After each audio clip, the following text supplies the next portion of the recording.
Toutes nos excuses pour cette émission qui commence avec quelques minutes de retard. Les conditions climatiques, c'est pas une excuse, mais voilà. Cette hebdo édition du dimanche 4 septembre 2022. Bien le bonjour à tous et merci d'être sur STV. Rentrée scolaire 2022-2023, c'est ce lundi 5 septembre, alors que les enfants reprennent le chemin de l'école dès demain. Dans quelles conditions le feront ceux des zones en crise? Le nord-ouest, le sud-ouest, mais aussi l'extrême nord. Généralité, le grand nord dans son ensemble. On parlera également du système de santé au Cameroun en phase sur le septentrion, une fois encore, à la faveur du décret portant création, organisation et fonctionnement de l'hôpital général de Garoua. Plus de 30 ans après ceux de Yaoundé dans le centre et Douala dans le littoral. La région du Nord a elle aussi son hôpital général.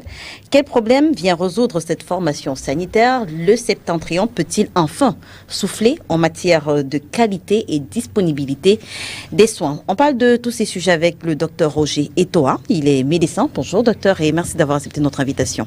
Bonjour Lila et bonjour à tous vos auditeurs, vos téléspectateurs. Oui. Et bonjour à tous mes co-panélistes. Alors, est-ce qu'il y a une actualité en particulier qui a retenu votre attention cette semaine? Pas spécialement. Non, sur le plan peut-être les affaires de la FECAFOOT? Bon, vous suivez? Les affaires de la FECAFOOT sont suivies par tous les Camerounais parce que c'est un sport qui génère des passions et donc tout le monde qui intervient, soit pour agir ou pour commenter, a toujours une bonne dose de passion. Donc on est un peu tous enveloppés. Et sur le plan sanitaire, nous avons constaté la croisade que le ministère de la Santé a lancée contre les produits décapants. Oui. Et, donc il est passé à la phase de répression, oui. D'accord. Merci en tout cas d'être avec nous, docteur.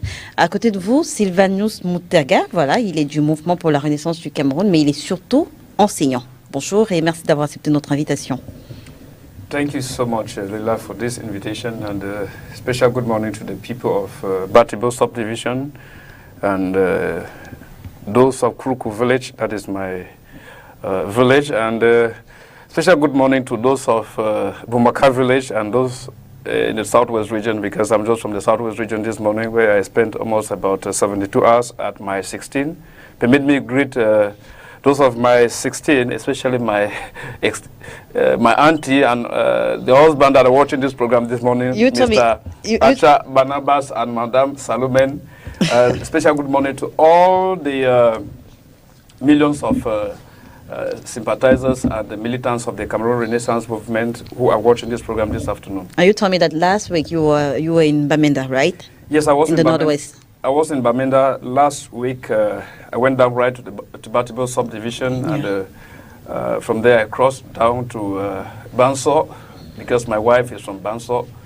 And honestly speaking, it's the northwest region in particular is a region that is facing a lot of difficulties at this particular moment, because I can remember Batibo used to be a town, or let me say a division with people who are so hospitable and yeah. That used to enjoy some calm. But when you reach the Batibo subdivision today, you find that the whole place is like a desert. Okay. Completely, it's like a desert. And in Bamenda town itself, you have to walk carefully and with a lot of restraint. You don't talk anyhow because you don't know who is who. You can be picked at any time, and picked by who? By the army or by the separatists? By the army, you could be picked by the separatists, honestly speaking, because you don't know who is who. So I also used the opportunity, I was in Bamenda, to visit Adu Karim, one of the Southern Cameroon activists, because I had a lot of rumor about his arrest and other likes, so I needed to find out exactly what happened before he was being arrested. And honestly speaking, I met a gentleman who is determined. He told me, that's the tete-a-tete we had, he's one of those persons that think that the actual form of the state is the problem, and that the form of the state should be revisited. He spoke of...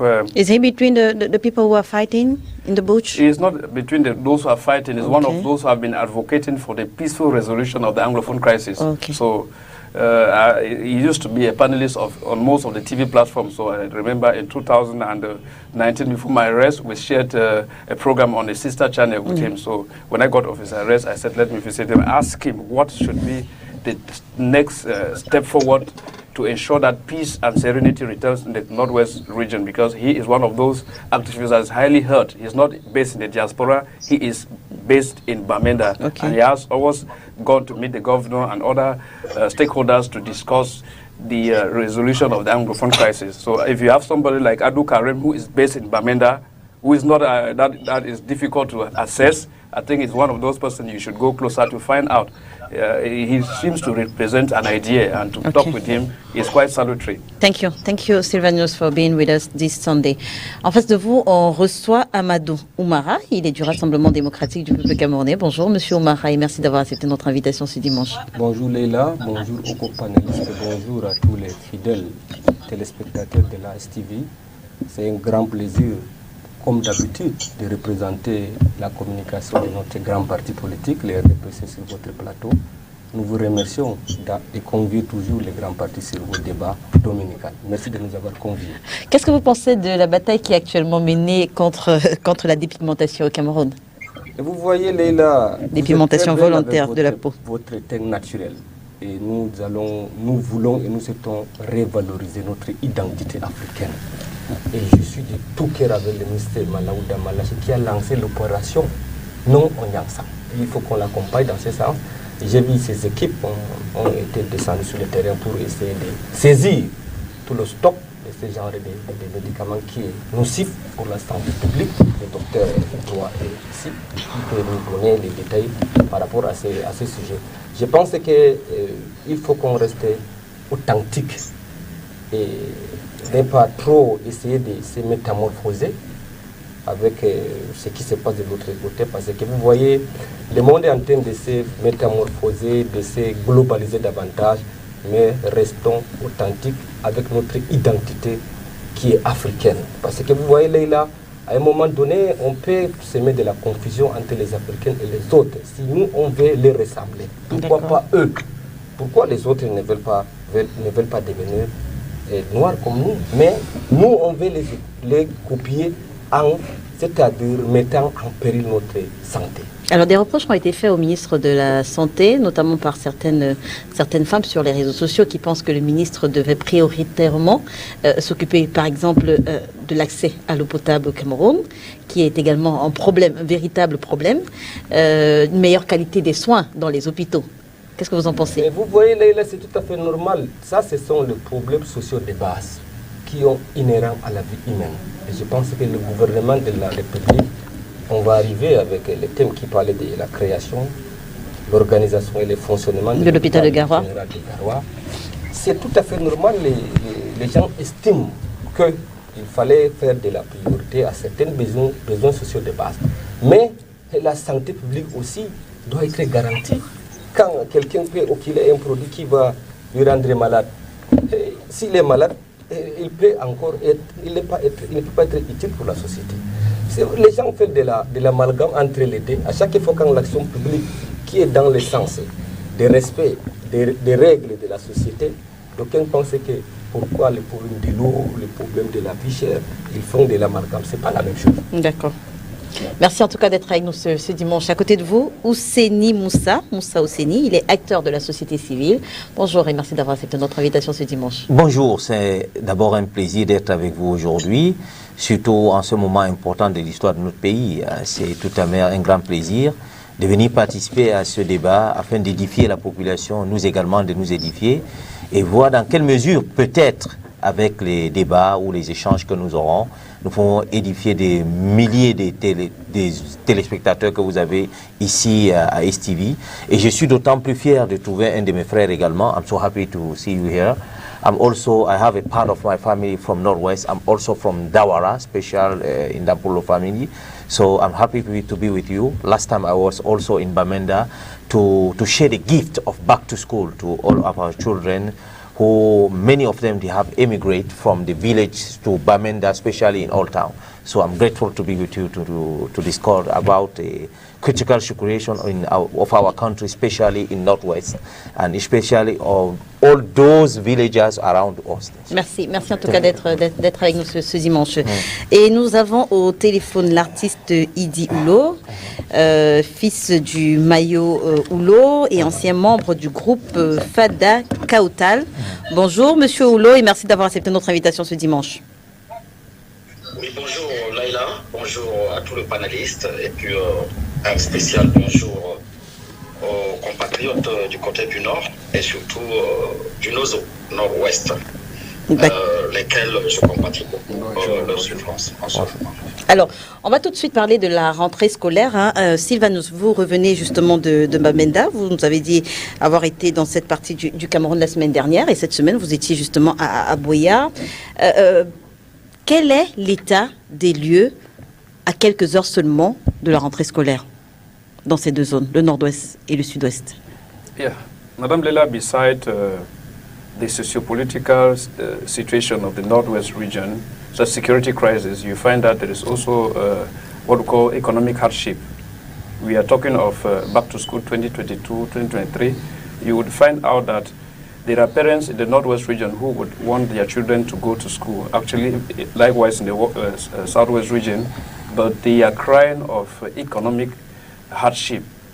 Some of them have not yet registered their children for back to school 2022, 2023. They have not yet bought books, exercise books and all the like. So you find again that if you talk of the northwest region particularly, you find that the separatists have come up again to launch what they call Ghost Town. 3 weeks, I think it's 3 weeks Ghost Town. So you find that it renders life practically difficult for those in the northwest region. And then again, you hear that there's a communique from the government banning those schools which they consider as community schools. You know, these schools were schools that the separatists have certain sympathy for those schools because they think those schools have nothing to do with the government in place that they are fighting. So when the government signed a communique to ban those schools, you find that categorically the government does not want the children to school because, you know, I've always said that desperate situations... Quel type d'enseignements sont dispensés dans ces écoles communautaires dans le nord-ouest et le sud-ouest? Quel type d'enseignement? Je veux dire, est-ce que c'est les mêmes enseignements qui sont dispensés dans les autres régions du Cameroun? Yes, that système anglophone, bien entendu. It's the same system of education because you find that these same community schools, it's funny, it's ironical that they don't, the separatists themselves who don't want schools to go on accept the community schools, but then those who are schooling in those community schools sit for the general exam. Est-ce que l'histoire du Cameroun, du Cameroun telle qu'enseignée dans les autres régions l'est également dans ces écoles communautaires? I can't go to that because I've not honestly gone into evaluate the content of what is taught in those schools. But the mere fact that those who school in the community schools sit for the first school living certificate and the common entrance examination and the GCE that is set by the GCE board and the common entrance and first school that is set by the government in place. You find that there could be a certain similarity. Maybe it should be what is taught. Now, the only thing is that it seems like the separatists have animosity calling those schools, let's say government schools and all the like. They think that, yeah, they call public. That's they just want is like changing the name, but then certainly the content is the same. And then if you have to go deeply, I wouldn't say the change of name has just ended there. There could be extra things which are taught in school because you would go for the community schools. I ask myself if the anthem that is sung there is the same anthem that is sung in other regions because we have the anthems of Cameroon, which is, O Cameroon, thou creator of our fathers. Yeah. So you will find that certainly in the community schools, it could be that it is the Ambazonian anthem that is mais là, ce n'est plus la même chose. Yeah, that is not the Je veux dire, là, ce n'est plus la même chose. So you find that the parents who want their children to go to school, the children who want to go to school are caught up between the tussle of the separatist fighters and the government who are in their bazooka for bazooka. So you find that it renders access to education very difficult for the children who we say they are the future of tomorrow. So I've always said that the government in place should look for a comfortable avenue to talk and dialogue frankly with the actors. Now, when you look at the case of Adu Karim, Adu Karim is in Bamenda. Adu Karim is a popular activist, Anglophone activist in Bamenda that is highly heard. When he is arrested at the eve of school resumption, you find that it renders the atmosphere in the Northwest so tense, in such a way that those who are his supporters would be saying that they should look for alternative avenues to pressurize the government for its release, and it renders life in the Northwest region hell for common citizens. Alors, docteur Roger Eto'o, à rentrée scolaire et résurgence du mouvement OTS, est-ce que le parent que vous êtes inquiet? Bon, disons que la rentrée scolaire est toujours un moment délicat, difficile pour tout parent. Déjà, en raison de la cherté de la vie, voyons, déjà c'était un problème de chaque année. Il est beaucoup plus prégnant cette année avec l'inflation qui est mondiale et qui sévit fortement sur le panier de la ménagère. Tout a augmenté. Et ça contraste justement avec la baisse des revenus des parents, notamment des enseignants. Moi, j'ai beaucoup d'enseignants dans ma famille. Ma mère est enseignante, mes frères sont enseignants, et je vois le fardeau qu'ils portent au quotidien pour pouvoir subvenir à leurs besoins. Les enseignants, surtout ceux qui travaillent dans des zones reculées, c'est vrai qu'on parle de la difficulté de la rentrée scolaire, on se focalise avec raison sur une zone en crise comme le Nozo. Mais j'ai envie de dire qu'il y a évidemment d'autres zones qui souffrent le martyre. Moi, je viens de la région de l'Est. Je peux vous dire que c'est très difficile, que ce soit pour les parents, pour les enfants et pour les enseignants qui sont là-bas. Beaucoup d'établissements scolaires n'ont pas de bâtiments, n'ont pas de table-banc, n'ont pas d'enseignants. Et après, quand des enfants ont traversé tout ce cursus primaire, secondaire, et qu'ils doivent venir lutter à armes égales contre ceux qui ont fait l'éducation, ceux qui ont fait la scolarisation en ville, ça devient parfois très difficile. Et c'est pour ça que particulièrement je suis un partisan de l'application ou l'amélioration du concept de l'équilibre régional, et qui est en fait une forme de moins au moins, peut-être pas complète d'équité sociale, mais c'est un peu ça. Alors, Amadou Oumara, le docteur Roger Eto'o a parlé du manque d'infrastructures dans la région de l'Est, une problématique qui est également connue dans le Grand Nord en général. Parlez-nous justement de l'accès à l'éducation dans cette partie du pays-là. Vous voyez, Leïla, nous sommes à la veille de la rentrée scolaire 2022-2023 et nous avons vu les préparatifs s'intensifier à tous les niveaux. Dans les 10 régions du pays, les gouverneurs des régions ont présidé les sectoriels, que ce soit sur le plan de l'éducation de base ou de l'enseignement secondaire. Et aussi, nous savons tous que la transformation de l'homme se passe par l'enseignement et l'éducation. Et c'est pour cette raison que l'État accorde une importance capitale à ce secteur éducatif. Et vous savez, dans le budget de l'État, une enveloppe qui est allouée au secteur éducatif sur le plan de l'enseignement de base et enseignement secondaire à hauteur de 643 milliards de francs CFA, soit environ 11,19% de la masse globale du budget de l'État. Pour dire qu'au Cameroun, l'État accorde la priorité à l'enseignement de façon globale.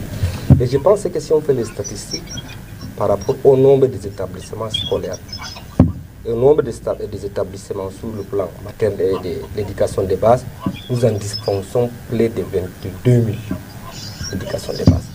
Et en enseignement secondaire, je pense que si j'ai bonne mémoire, on a près de 3 000 établissements, que ce soit dans les domaines privés, que ce soit dans les domaines publics.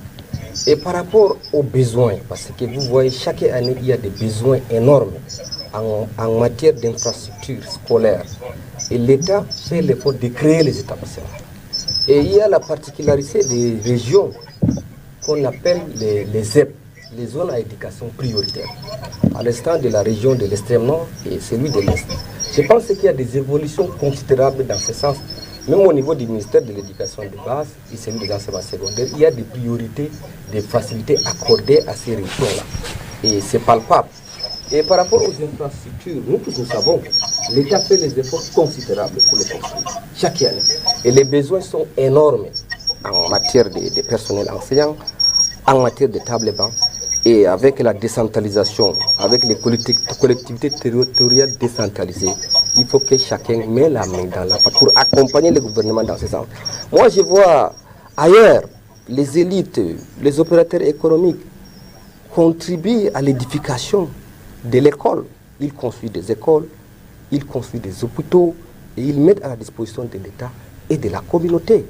Ça se passe même dans la région de l'Est, il y a des élites, il y a des comités de développement qui le font. Est-ce que ce n'est pas une fuite en avant du gouvernement? Non, ce n'est même pas... Est-ce que la responsabilité des élites de se charger de l'éducation?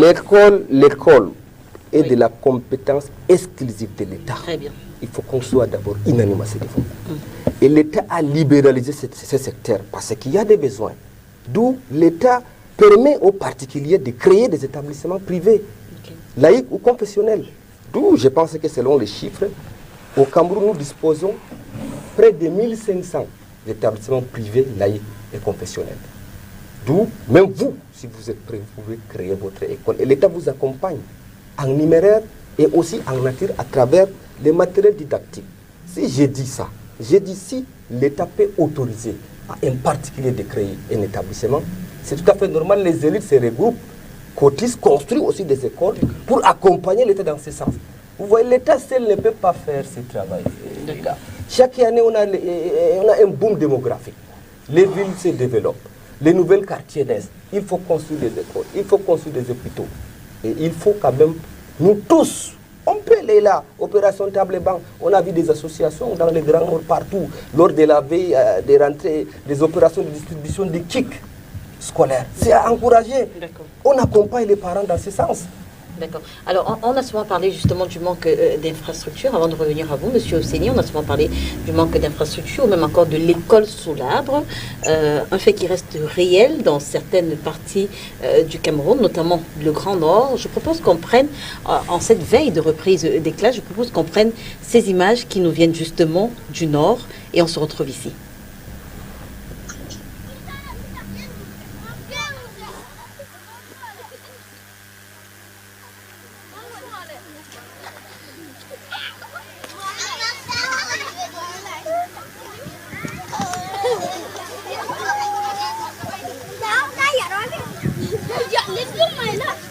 Bonjour les enfants. Bonjour les enfants. Comment ça va? Ça va bien?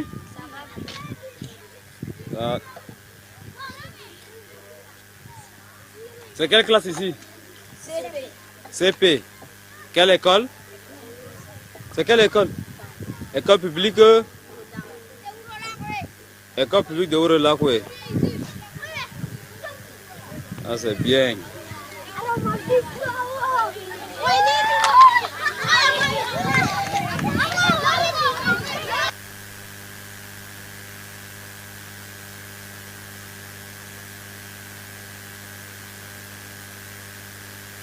Le voir ces images de l'école publique de Ourlagoué, est-ce que vous avez la même impression finalement au regard de ce qui se passe dans cette partie du pays que la priorité, que le gouvernement camerounais accorde finalement la priorité à l'éducation de ces jeunes dans le septentrion?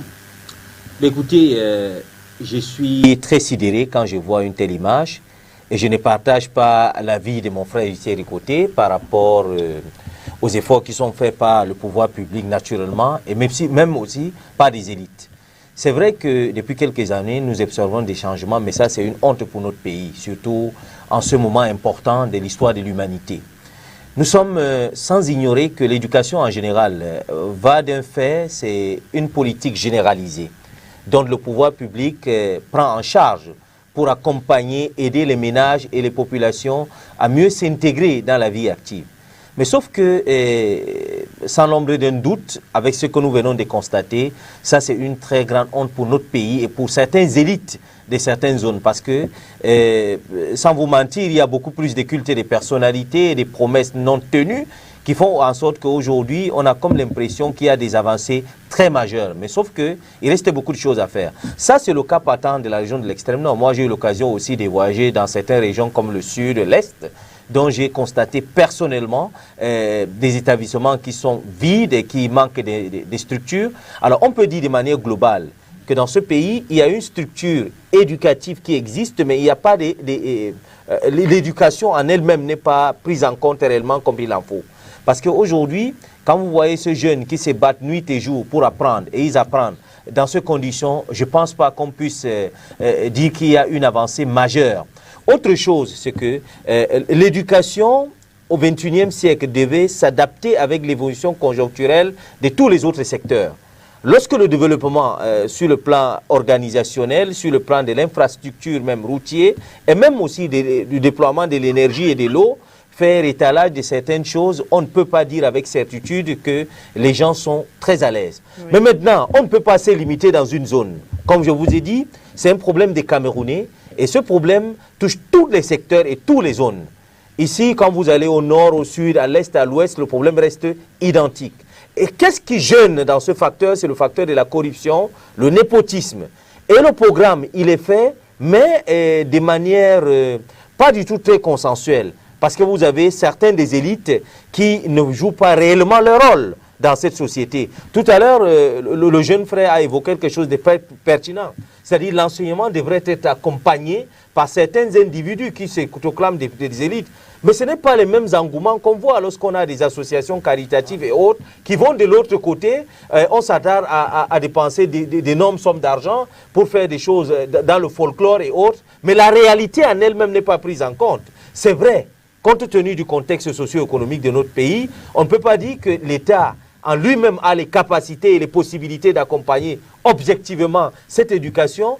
Il doit être accompagné par les élites. Alors, c'est ça qui est très aberrant et très écœurant. Tout à l'heure, le frère également a évoqué un problème très fondamental dans le nord-ouest et le sud-ouest. Que eux aussi, en tant que citoyens camerounais, devraient bénéficier aussi de beaucoup de facteurs.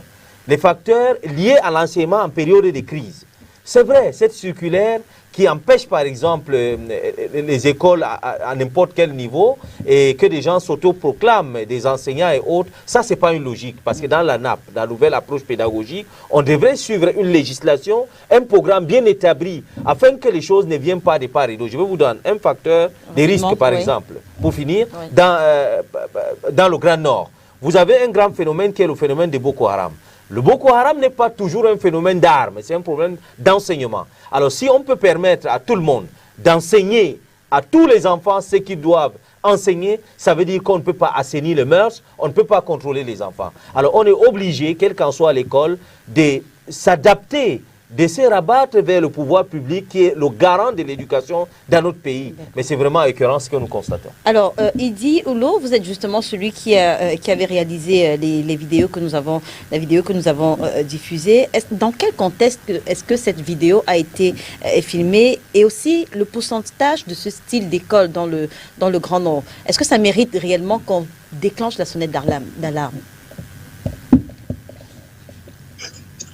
Vous savez quoi, Leïla? Dites-moi. D'entrée de jeu, franchement, je ne savais pas cette émission.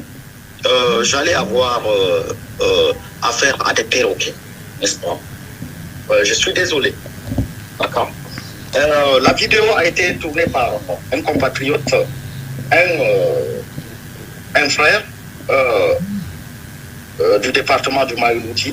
Cette vidéo dont vous voyez a été tournée par Hamman et c'est dans la zone de Figuil, l'arrondissement de Figuil, où d'ailleurs se retrouve le groupe Lafarge, donc Simenka, donc, qui exploite là-bas plus de 50 ans. Et ce que je voulais dire à ce frère-là, d'ailleurs je vais rectifier tout à l'heure, vous avez dit oui, j'ai fait partie des Fada Kautal. Mais ici, je ne veux pas parler des Fada Kautal parce que j'ai été déçu. Les idéaux que je portais sortaient tout droit de là où je viens, de Maïoulo Natal et de la chefferie. Nous sommes des enfants qui ont été bénis par Ahidjo, que je peux nommer ici, mon grand frère. Ce que je veux dire, là, nous ne devons même pas parler d'abord des partis politiques ou d'autres. J'ai honte quand je vois ce qui se passe. En réalité, dans ces zones-là, l'école devait être gratuite. Ça, c'est de un. Quelle école gratuite? Je veux dire, l'école telle que nous voyons sur les images, ou alors... oui. Oui, allez-y. Allez-y, dites-moi. Je veux dire, vous parlez de gratuité de l'école. Quelle école? Le style d'école qu'on regarde sur les images, ou bien... Ce n'est même pas l'école sous l'arbre. Parce que nous sommes dans un pays quand même qui produisons du bois, de l'aluminium, du fer. N'est-ce pas? Et quand on regarde ça au 21e siècle, qu'est-ce que ça renvoie? Ce n'est pas la honte, mais c'est un crime.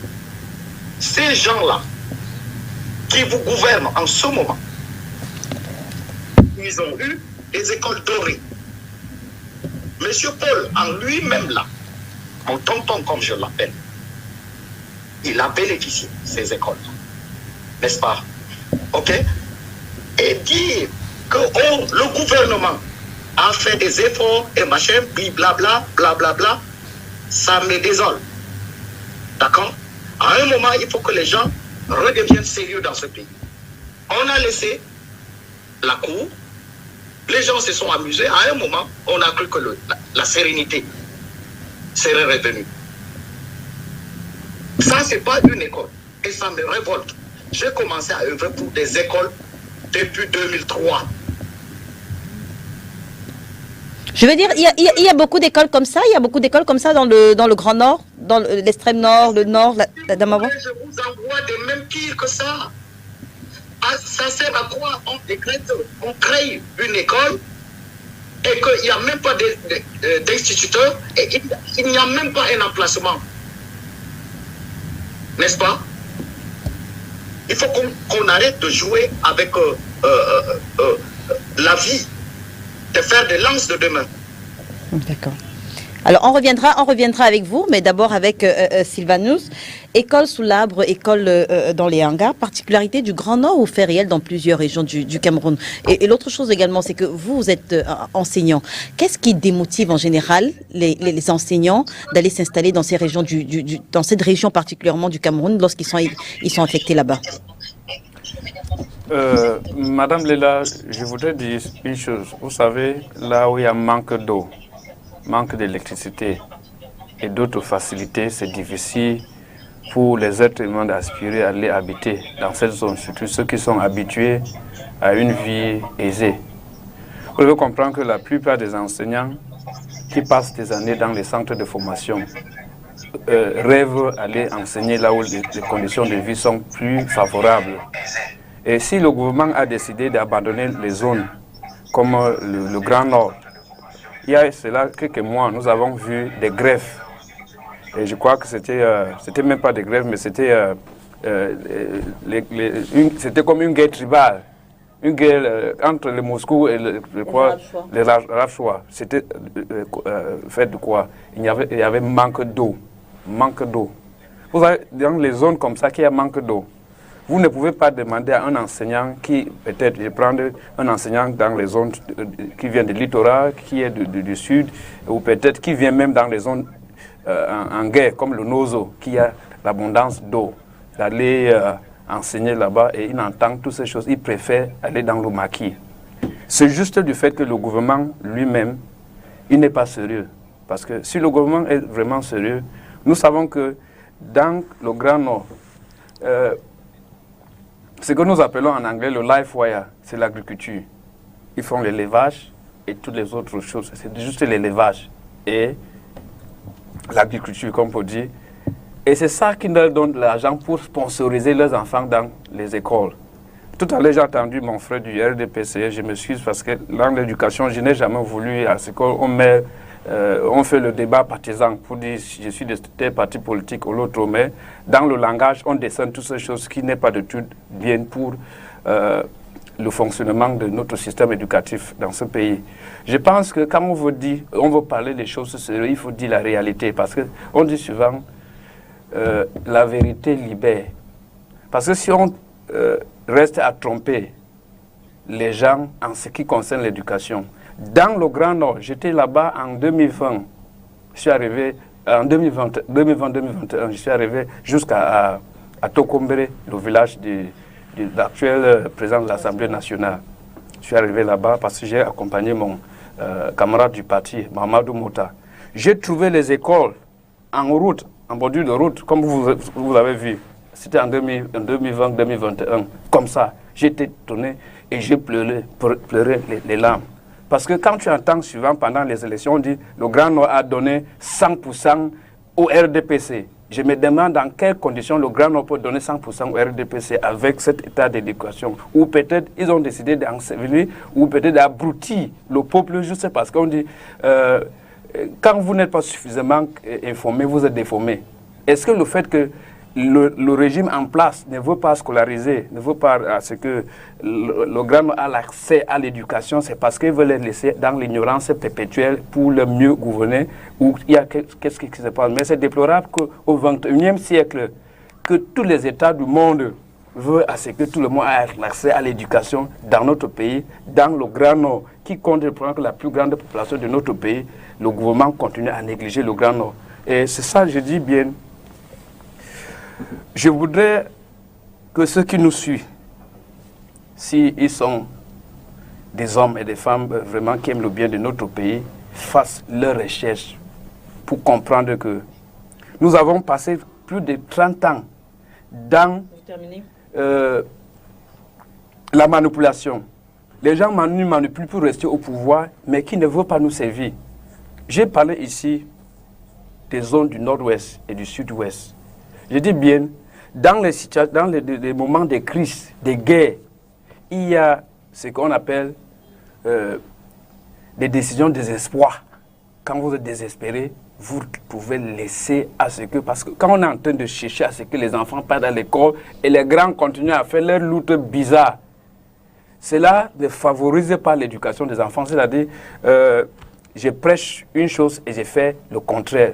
Nous avons parlé, j'ai l'impression que ceux qui sont à Yaoundé vivent comme ça dans une lit, dans leur lit, comme souvent M. Bia dit, quand Yaoundé respire bien et Douala respire bien, le Cameroun va bien. On s'en fout des Russes et c'est comme ça que ça se passe. Yaoundé et Douala respire bien, je crois que le Grand Nord, on doit s'en foutre du Grand Nord. Docteur Ojoeto, est-ce qu'on impute finalement la responsabilité de ces images aux élites qui, une fois nommées, n'arrivent pas à développer en retour leur région d'origine ou alors à l'État?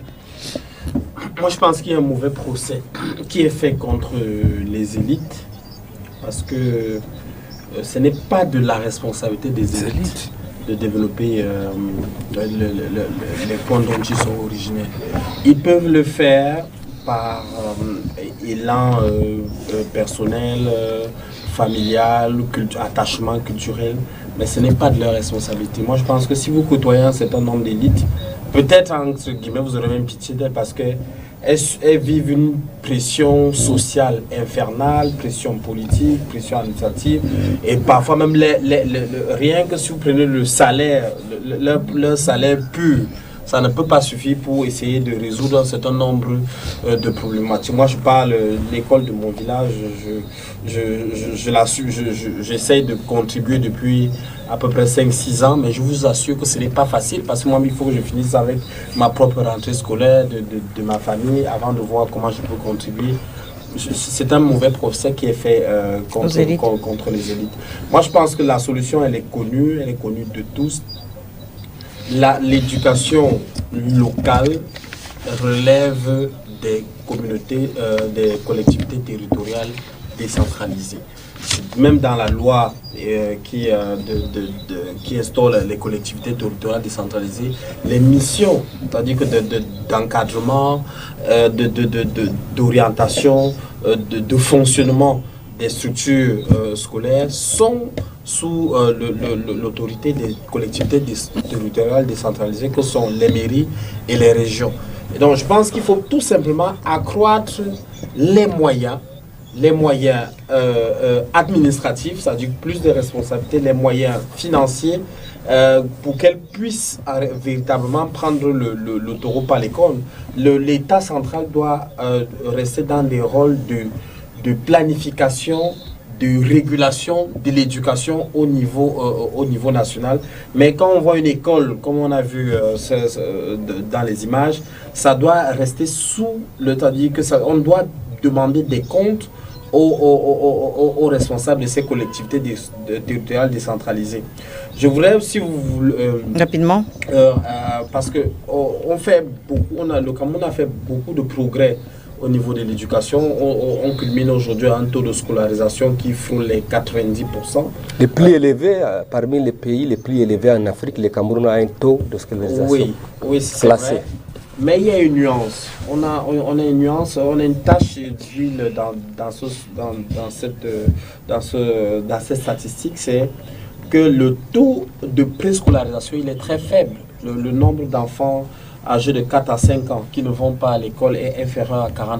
Vous voyez, je doute que cet arrondissement-là, on peut compter le nombre d'écoles maternelles qui se trouvent là-bas. Or, il est scientifiquement prouvé qu'un enfant, un humain réussit ou échoue sa vie dans les 1000 premiers jours de sa vie, c'est-à-dire du jour de sa conception jusqu'à l'âge de 2 ans. C'est pour cela que dans les pays développés, le site d'éducation le plus important, ce n'est pas l'université, ce n'est pas le lycée, ce n'est pas l'école primaire, mais c'est la crèche.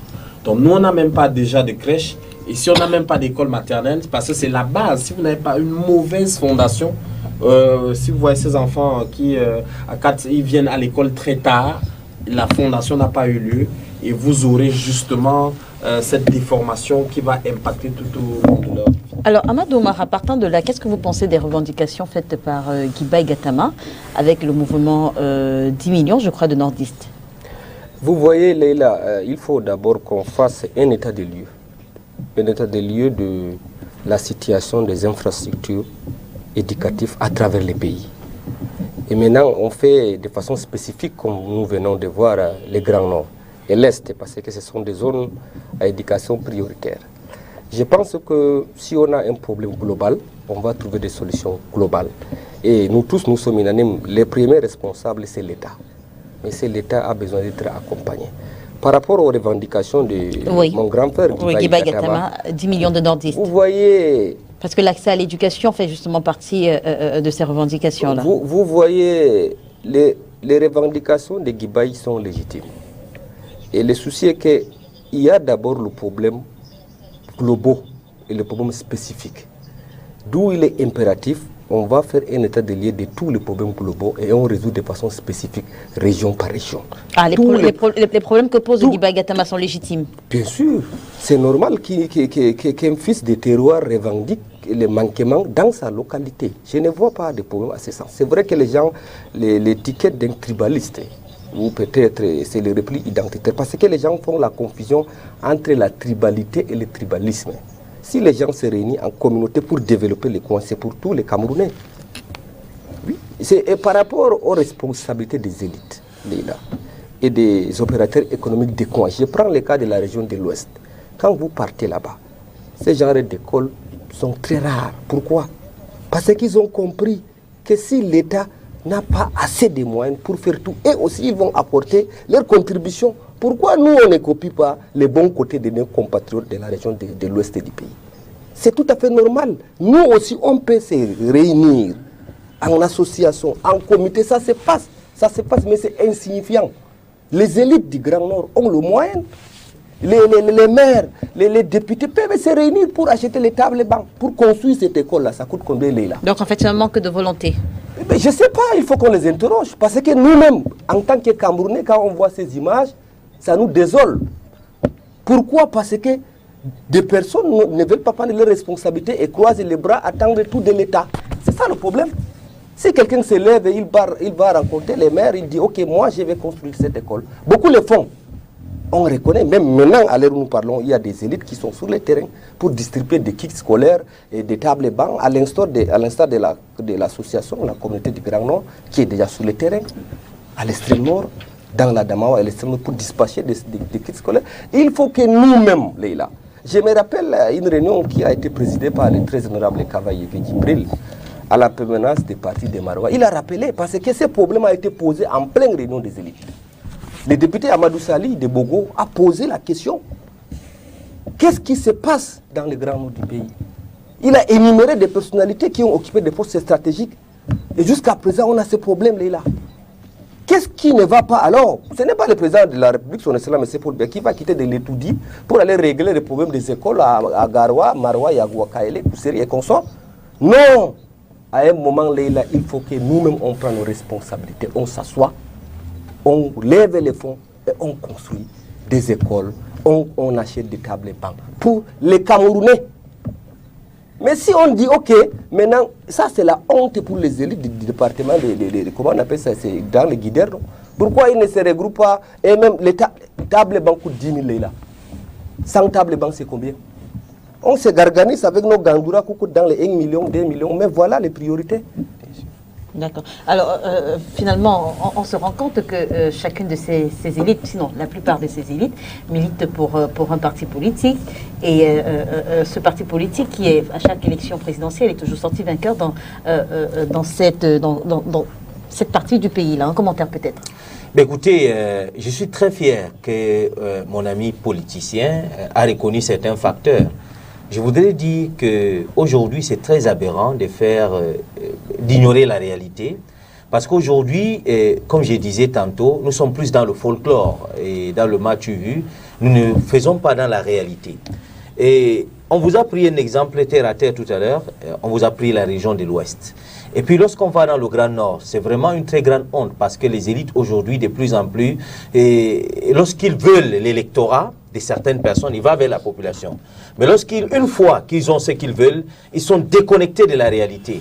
Allez dans le Grand Nord, vous allez constater que c'est un vide vraiment absolu. Or, ces élites bénéficient aussi de la clémence du gouvernement. Ils font partie des personnes qui bénéficient de tous les marchés. Ils font partie des personnes qui font même de la corruption. Certains même, on les reproche les détournements des deniers publics. Ils ne peuvent pas dire qu'ils ne peuvent pas développer leur coin. Alors que dans les grandes villes, dans les grands centres urbains, ce sont eux qui font la fierté des quartiers et autres. C'est vraiment une honte terrible. Revenons donc sur certains aspects. Je veux dire, tous les deux également, vous pouvez être considérés comme des élites du Grand Nord. Bien évidemment, nous faisons à notre niveau. Chacun à son niveau. Moi, je suis acteur de la société civile. Je préfère définir les choses de manière très claire.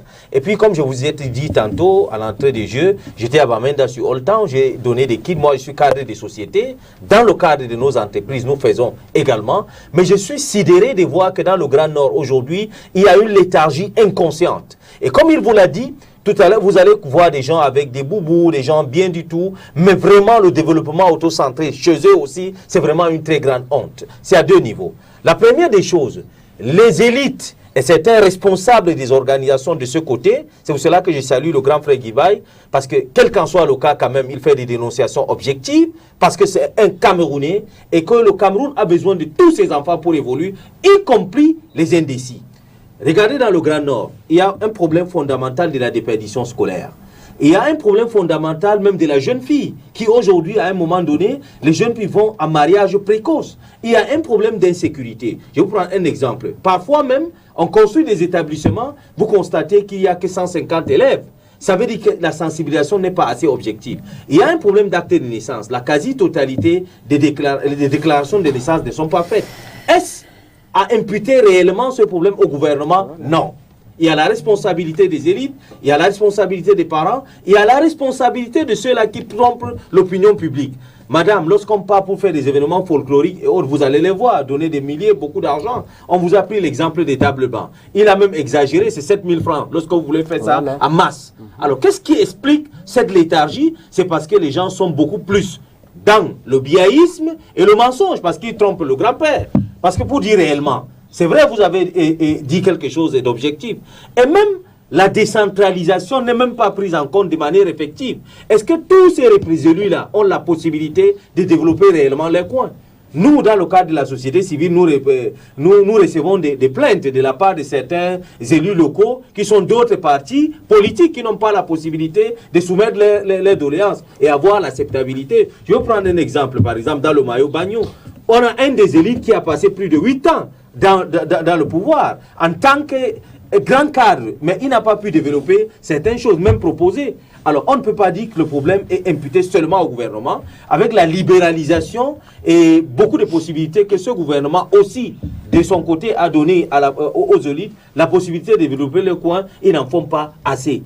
Et lui-même, l'État, Parce que tout à l'heure, le frère a parlé de quelque chose de fondamental. On ne peut pas...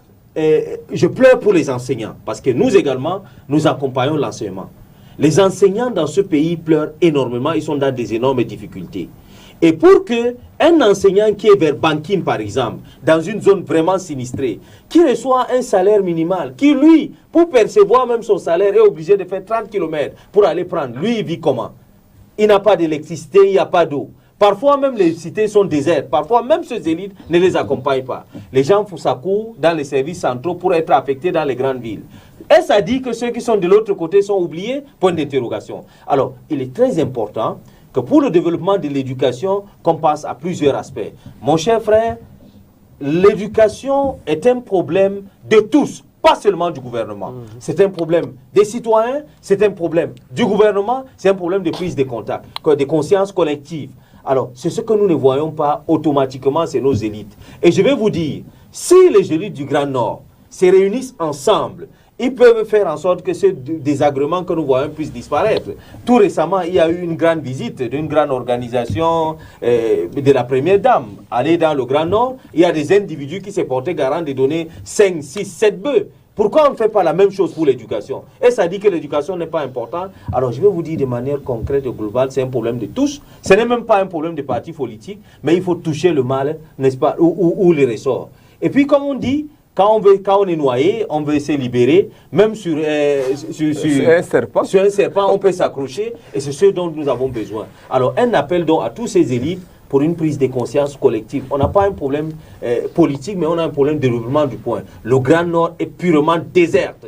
Et des cas comme ça, je les ai vus, je les ai touchés du doigt, c'est vraiment aberrant. Ceux qui ont même envie d'aller à l'école n'ont pas cette possibilité. Et parfois même, les gens sont affectés dans le Grand Nord, ils ne veulent même pas y aller. Pourquoi on ne se pose pas la question pourquoi? On affecte, que ce soit sur le plan universitaire, que ce soit sur le plan secondaire, on amène les gens, ils refusent d'aller catégoriquement. Et ça dit que là-bas, il n'y a pas des êtres humains. Alors, nous interpellons le gouvernement à aller dans le sens de la globalisation, développer les choses ensemble pour que les enfants du Cameroun, où qu'ils soient dans leur pays, soient à l'aise. Et nous en avons les moyens. Alors, il dit Oulo, alors, que faut-il faire aujourd'hui pour le développement de l'éducation dans le Grand Nord? On va sortir de ce sujet. Vous êtes avec nous? Oui, je suis avec vous, Leïla. Alors, je reviens encore. Qu'est-ce qu'il faut faire aujourd'hui? Je veux dire, qu'est-ce qu'il faut faire aujourd'hui? Je veux dire, qu'est-ce qu'il faut faire aujourd'hui? On sort du sujet là. Les uns et les autres ont interpellé la responsabilité des élites également, qui devraient contribuer à l'émergence de l'école dans ces régions. Et moi, je vous pose la question, qu'est-ce qu'il faut faire aujourd'hui pour le développement de l'éducation dans le Grand Nord? Vous, en tant qu'élite, qu'est-ce que vous pensez qu'il faut faire aujourd'hui? Encore, je vais revenir sur M. Oumara, ok? Sur M. Oumara, je l'ai entendu dire, on a fait de progrès là-dessus. Et le monsieur de la société civile, Monsieur Osseni, moi je ne veux pas caresser la panthère dans le mauvais sens de poil. Ok? Je pense les deux, s'ils sont réellement de ces zones-là, ils doivent prendre leurs responsabilités. Et la responsabilité, je ne sais pas combien d'écoles ils ont ils ont construit là-bas. Là, le seul responsable, c'est l'État. C'est l'État. Le seul responsable là-bas, c'est M. Biya. Mais vous avez un problème particulier avec M. Biya alors? Je n'ai pas un problème particulier, voilà. S'il vous plaît. C'est un problème de développement. Ce n'est pas un problème d'une personne. Est-ce que, M. Oumara, oui, j'aime pas la politique politicienne? Non, ce n'est pas parce que vous insistez. Est-ce que les élites des guideurs ont demandé à construire cet établissement, on les a refusés? Écoutez-moi, j'aime pas le griotisme. Non, c'est vous qui êtes griot. Hein? D'accord? Hein? C'est que je parle, c'est pas pour devenir maire ou député ou être militant d'un parti. Je ne milite jamais. D'accord? Je n'ai pas été adopté dans cette école-là. Moi, on m'a appris la discipline, la persévérance et puis la réussite. D'accord? Et je fonctionne comme ça, c'est une discipline. D'accord? Donc, ce que vous faites là, ça ne me concerne pas. Je parle à ceux de droit. D'accord. Qu'est-ce qu'il faut donc faire aujourd'hui? c'est ce qu'on vous envoie et vous venez pérorer sur les plateaux de télé. C'est une honte. Revenons à la question, monsieur Idi. Qu'est-ce qu'il faut... Oui, qu'est-ce qu'il faut faire aujourd'hui pour le développement de l'éducation? C'est l'État. L'État, c'est qui est à la tête de l'État. Ça veut dire que chacun prend son bâton de pèlerin et il va là-bas, il constate.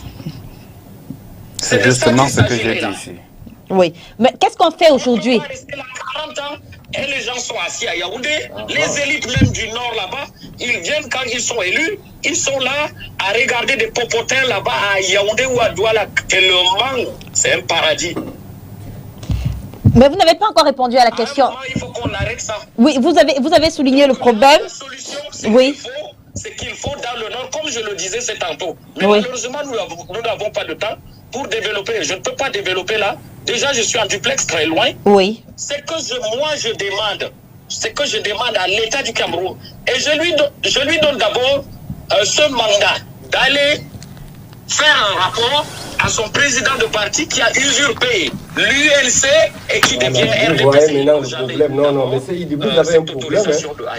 Vous avez un problème. Vous allez d'abord voir vos hôtes et vous leur dites le Nord, l'Est et le Sud-Ouest, il y a un problème d'infrastructure et des problèmes d'école. Le problème, il est là. Qu'est-ce qu'on fait aujourd'hui pour le développement de l'éducation dans le Grand Nord? Vous, en tant qu'élite, qu'est-ce qu'on fait aujourd'hui?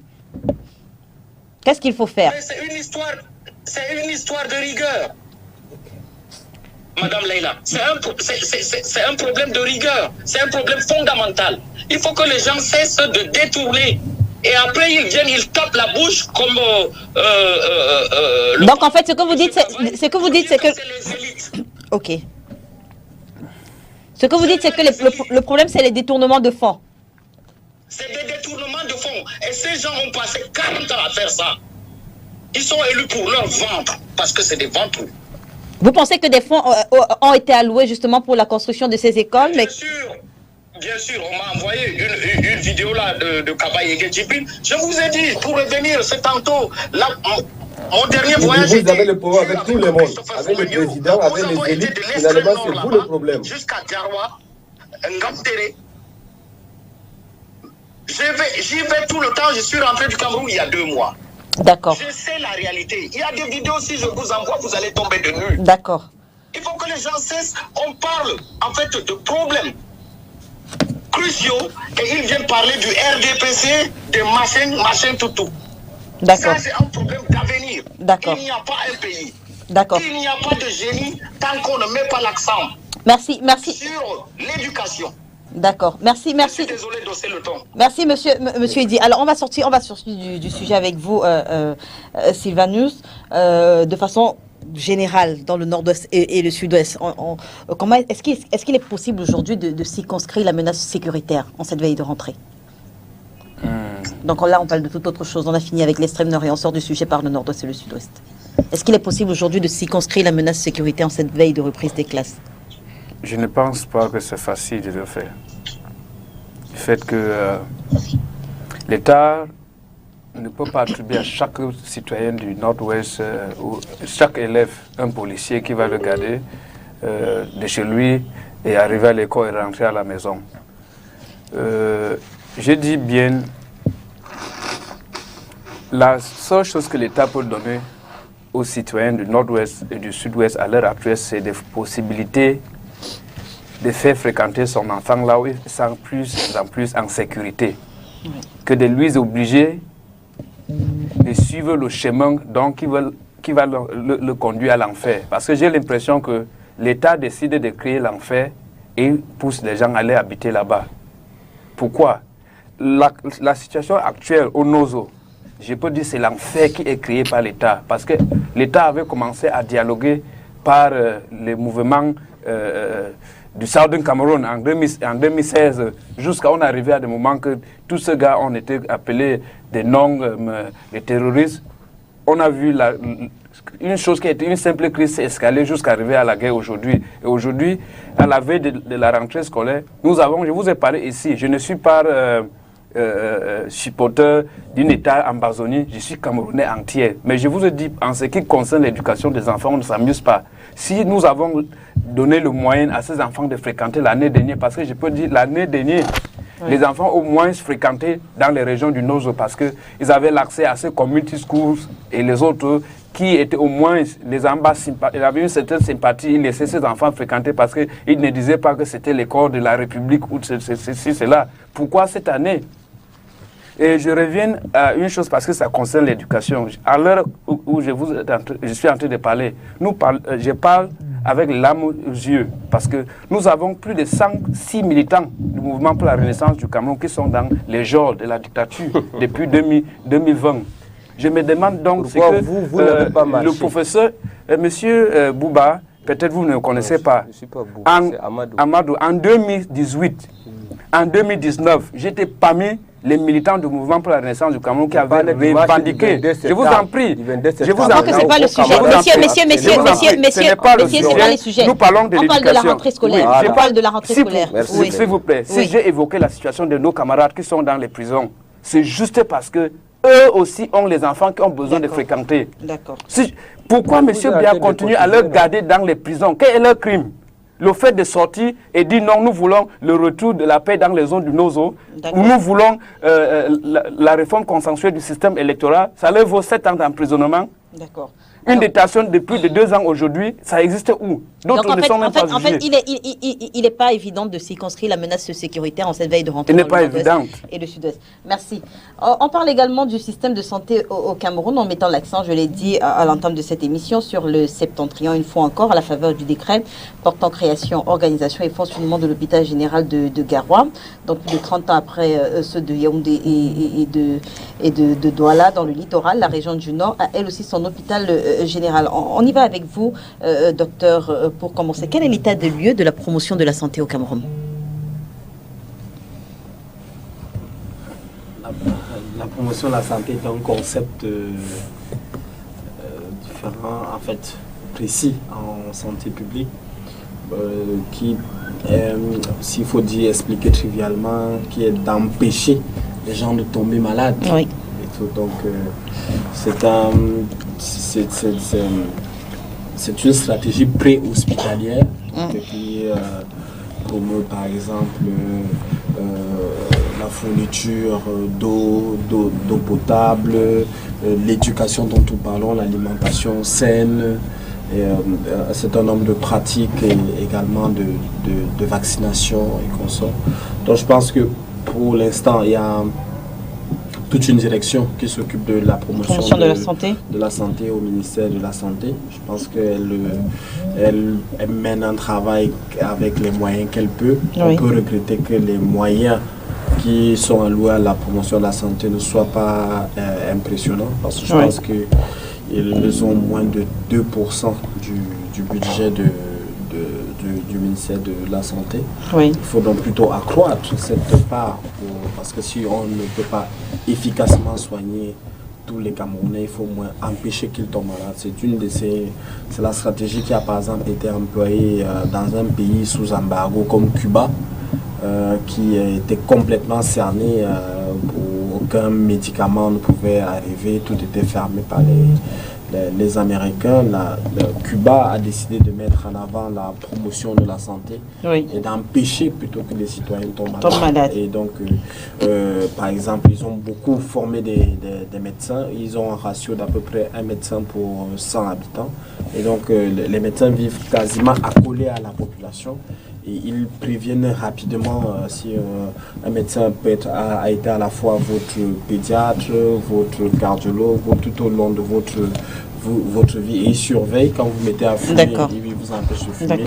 Aujourd'hui, Cuba a une espérance de vie supérieure à celle des États-Unis.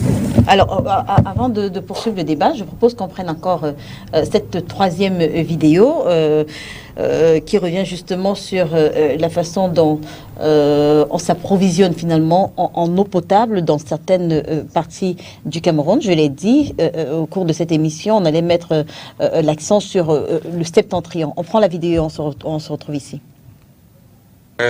Regardez tout ce que Dieu fait. Bon, regardez une eau.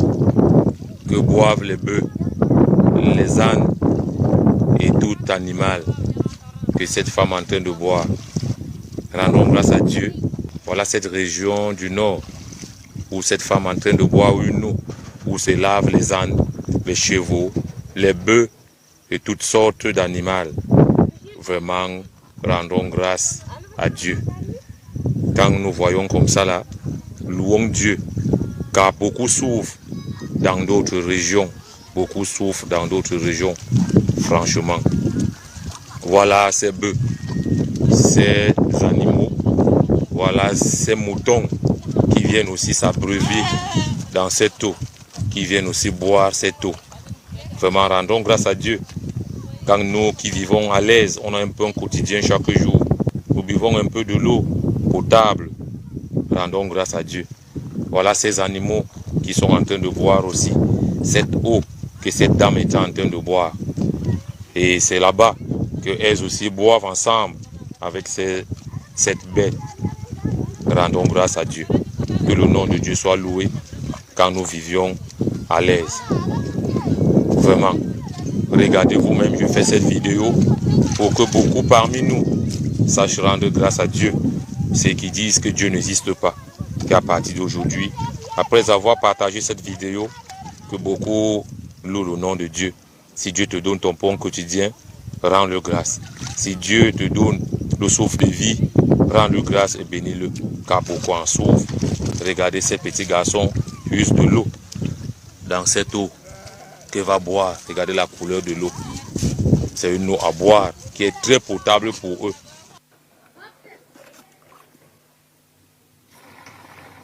Bon,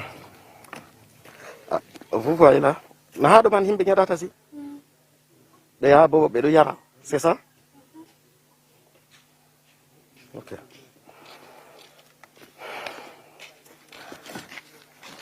On wara ya ke to ndiya man wala don wara hasari ha to ngida anansi amindo anansi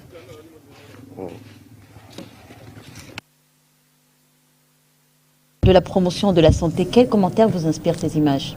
Oui, bon, avant de parler de la promotion de la santé, on devait d'abord remercier le président de la République, son excellence, chef de l'État, qui a créé l'hôpital général de Garoua, qui est un hôpital de référence. On en vient. Voilà. On en vient. Par rapport à l'accès, parce que ce sont des besoins sociaux de base. Oui. L'eau, ça fait partie des besoins sociaux de base. La vidéo que nous voyons, c'est une vidéo vraie, ce n'est pas monté, et c'est dans la partie septentrionale du pays. Moi, ce que je pense, c'est qu'il faut que l'État essaie de revoir la politique en matière de l'eau, d'addiction d'eau. Parce que ça, c'est dans les... On les appelle en Fulfulde, ce sont les eaux colorées. Ce sont des endroits où les enfants font pâturage, ils amènent leurs bœufs. L'eau là est destinée à la consommation des animaux. Ce n'est pas à la consommation humaine. Comme les enfants la pâturent, ils profitent pour consommer cette eau. Mais on a vu attends d'abord, je vais arriver. Parce que il faut l'eau que les gens ont montrée, il ne faut pas que les gens englobent que dans tout l'extrême nord du pays, c'est la qualité de l'eau là que la population consomme. C'est des coins reculés que les enfants amènent leurs animaux pour boire cette eau là. Et pourquoi on ne montre pas là où la qualité de l'eau est bonne? Je suis d'accord. Et maintenant, comme d'habitude, comme par le passé, le gouvernement ne restait pas pantois par rapport à ce genre de situation. Mais on a vu également une dame consommer cette eau-là. Mais bien sûr, quand elle arrive là où peut-être elle part à 10 km de là où elle pâture ses animaux, il n'y a pas l'eau. Elle a soif. Elle a soif, le temps de détancher sa soif et de revenir en ville, elle a consommé cette eau. Je ne suis pas pour que l'eau de cette qualité soit consommée. Et je pense que dans les années à venir, des mesures doivent être prises dans ce sens pour améliorer la qualité de l'eau dans cette partie du pays. Ousseini, quelle est la réalité du choléra dans cette partie du Cameroun? Écoutez, on parle du Grand Nord, c'est un cas particulier, mais le problème, il est général. Le problème de la fourniture d'eau au Cameroun, c'est vraiment lamentable. Déjà, même dans la cité capitale, il n'y a pas une suffisance. Et le problème de cette pandémie, si je peux l'appeler ainsi, du choléra, c'est un problème généralisé. Déjà ici à Niobel, les gens meurent.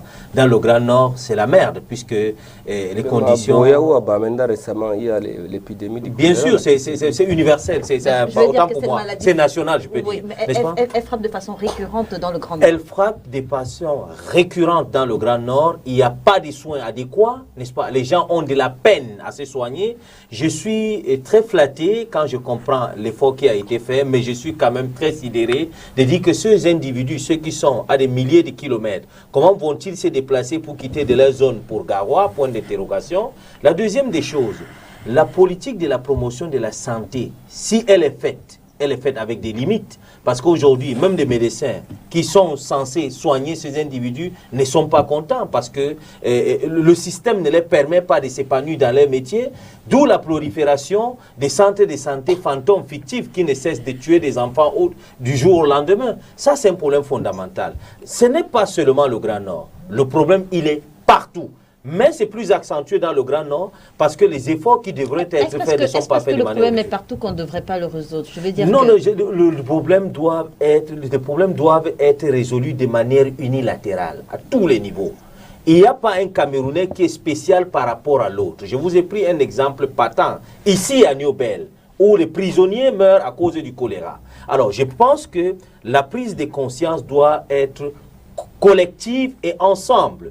Entre le pouvoir public qui a les moyens, n'est-ce pas, de donner des moyens pour qu'on puisse lutter contre ce choléra et que ce moyen soit d'abord préventif. Parce que tout à l'heure, le docteur, il a donné un exemple qui est concret, l'exemple du Cuba et des États-Unis. Alors, n'attendons pas d'abord que l'épidémie s'installe avant de résoudre le problème.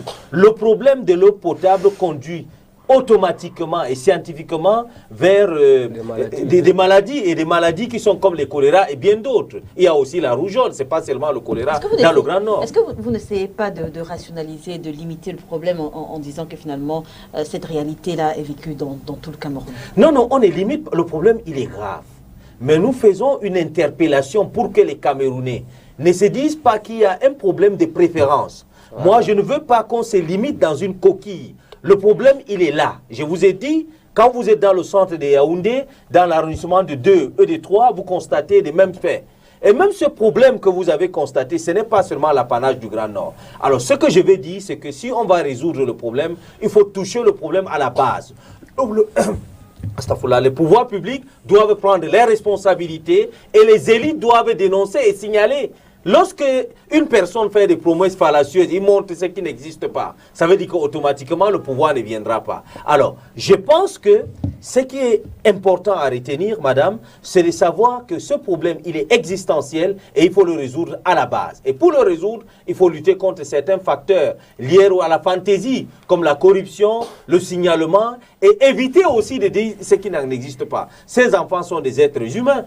Et je suis touché, et le frère, il a donné un truc géographique très important.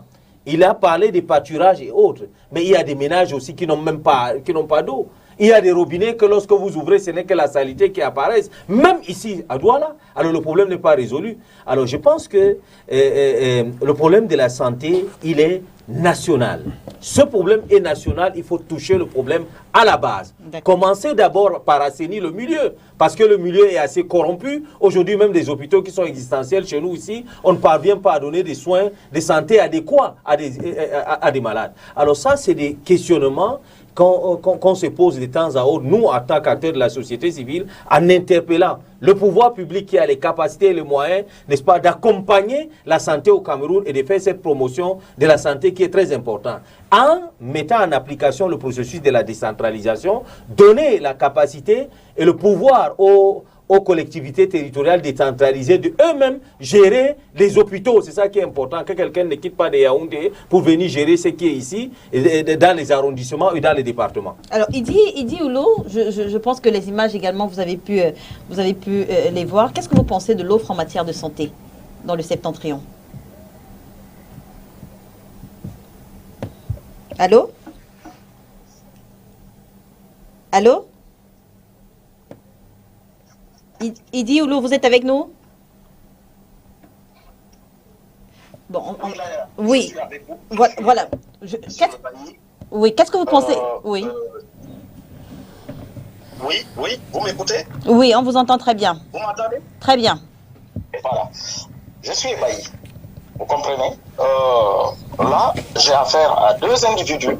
Un qui se dit acteur de société civile et l'autre qui se dit en fait un messager, je ne sais pas, de l'UNCRDPC, qu'ils ont en fait usurpé sans payer les droits d'ailleurs. N'est-ce pas? Écoutez-moi. Vous êtes dans les nostalgies du passé. Oui. Ma maison. Oui. Quelques secondes, c'est devant ma maison. Il n'y a pas loin, c'était au mois de décembre là, quand j'étais là-bas au pays. D'accord? Et il faut que je leur demande d'aller faire un tour au barrage de Chidifi. Ça veut dire Mayoulou. Jusqu'à 84, 85, l'eau était gratuite et potable. Ce barrage-là d'ailleurs, à peine que M. Aïdjo avait démissionné, et c'était le ministre de Mines et des Eaux d'antan qui était allé inaugurer à Golosa. C'est le barrage de Chidifi. C'est dans l'arrondissement de Mayolo, n'est-ce pas? Voilà les gens qui sont assis avec des bonnets, qui passent leur temps d'aller dans le septentrion parce qu'ils veulent, en fait, dans le but de élitistes forageux, en fait, ils vont creuser des forages dans des endroits où ils n'étudient même pas des nappes phréatiques. C'est-à-dire les populations ont les eaux pendant 3 mois et les autres temps, ils n'ont pas d'eau. Quand on regroupe, Laïla, je vais vous dire, quand on regroupe ces sous, ces budgets qu'ils prennent à l'État pour détourner et aller creuser des faux forages, ça aurait construit des barrages. Hein? Quand on a le lac Tchad là-bas, à Kousseri, et on a le barrage même de Mokolo, plus Chidifi, ça veut dire qu'on aurait donné de l'eau même sur les montagnes. Nous avons des maillots en ce moment, Marois est en plein d'eau, comme si c'était Douala. Pourquoi ne pas construire des barrages? D'accord? D'accord. Ce régime est incompétent. Ça, c'est l'artiste engagé qui leur dit. Et je ne pense pas, quand M. Paul venait à la maison, ce n'était pas ça que Aïdjo lui avait dit. D'accord. Voilà. Alors, Sylvanos, en commentaire après ces images. The very first thing I would say is it really has to confirm exactly what I said, that the people of the northern regions are suffering, because it's a confirmation that the present regime hasn't priorities. It's not having priority, because the very first thing you should offer a human being is water. If those of us who are Christians, you remember that the last thing Jesus Christ demanded when he was on the cross, he did not ask for food. He said, I am thirsty, I need water, meaning that water is life. If a regime is unable to give common water to citizens to drink, it's not education that it would touch. It would be very much concerned about it. So I'm in line with Brother Wish, Colin, who intervenes through a phone call, that we've been living in perpetual pain and agony for the last 35 and more years, because we having people who are just in power because they are not answerable to the ordinary citizens. They seem to be answerable to their colonial masters. Because you remember when President Biya, in one of his speeches, he said, I'm one of the best students of France. And we know the former French Prime Minister, Mesmer, who said during, I think around, one time he said that the UPC move was a kind of a move that was anti-French, and that the very first thing to do is to divide and rule them. So the very first thing that you see, the elites of the northern regions cannot come together in order to think of developing a meaningful project in the northern region, is first of all that they are not united in their ideologies. And that is a concept that is deeply rooted in the regime in place. They appoint you, and then they put another person that is opposing you, so that it's difficult for you to group together and then maybe unite your people behind you. So when you look at the images that are from there, you will find that our brother of civil society mentioned Douala. If you look at a town like Douala, most of the water that is consumed in domestic homes, you find that it's from what they call forage. It's not pipe-borne water, it's from forage. And people are making fabulous sums of money from it in town. You want to get maybe 20 liters of water, you find that you need to pay 25 francs to have it. So the problem of water is general. It's a general problem in Cameroon because look at the former minister who embezzled money for water. You know what it means. If somebody, because we have key ministries, take the Ministry of Water and Energy, you have Ministry of Health, Public Health. Before you appoint somebody to head those ministries, you should understand that there should be a moral censor of whosoever is going to handle those ministries. Now come to the northern region. We just have, you talk of a regional hospital that has been created in northern regions. I ask myself, we know exactly what you usually say, evacuation sanitaire. Evacuation sanitaire. Even to people who are living in the city of Yaoundé, where we have the regional hospital in Yaoundé, we have those of that in Douala. So it's one thing creating a hospital and one thing equipping that hospital with adequate machineries and even adequate personnel. If you look at our educational system today, you find that the educational system has been adulterated in such a way that the government itself has not given any much priority to education. I am not in any way insulting our doctors, medical doctors who are trained in Cameroon. If we look at the minister who is sick and decides to go to be treated in France, the president of the republic decides to be evacuated to be treated in Switzerland, we ask ourselves, who does he expect to go to these medical centers to be treated? Because they are the ones that are supposed to show us example that these medical centers are well equipped and that every ordinary citizen can have his healing in those hospitals. So it's like a camouflage, and I said we need to reorganize our educational system and even the medical system in Cameroon, and that is very possible with the CRM, which is coming up in 2025, and we're quite sure what happened in 2018 will not happen in 2025. Parlons justement de la disponibilité et de la qualité des soins dans le septentrion, docteur. Quel est l'état des lieux? Je pense que l'offre sanitaire s'améliore, du moins sur les grands hôpitaux. Parce que vous savez bien que le Cameroun, dans l'offre globale, Cameroun est passé de 3 grands hôpitaux aux 3 hôpitaux de première catégorie aux indépendances, qui était l'hôpital La Quintini, créé en 1931, l'hôpital central, créé en 1933, l'hôpital Nachigal, qui était l'hôpital un peu réservé aux colons, qui était créé en 1896. 20 ans après, en 1981, a été créé le CHU et en 1987 a été créé l'hôpital général de Yaoundé. En 1988 a été créé l'hôpital général de Douala, qui en réalité a repris le nom de l'hôpital, qui a transformé le nom de l'hôpital Nachigal. Donc, et aujourd'hui, nous sommes à peu près 7 hôpitaux généraux, c'est-à-dire que si on ajoute les hôpitaux gynéco-pédiatriques de Yaoundé et de Douala, plus le Grasser, et l'hôpital général de Garoua arrive donc comme le 8e hôpital de première catégorie. Et après, autour de ça, nous avons également une offre importante des hôpitaux de seconde catégorie, qui sont notamment les centres hospitaliers régionaux qui ont été créés grâce au plan d'urgence qui était une forme de rattrapage du DSE qui a été institué en 2014, qui a donc vu la création d'à peu près 10 centres hospitaliers régionaux et des centres d'imagerie. Le Grand Nord, lui seul, a bénéficié déjà de presque 4 grands hôpitaux, c'est-à-dire les 3 régions Adamawa, nord, extrême nord, ont bénéficié des centres hospitaliers régionaux, mais la région du nord Garoua seul a aujourd'hui 3 grands hôpitaux.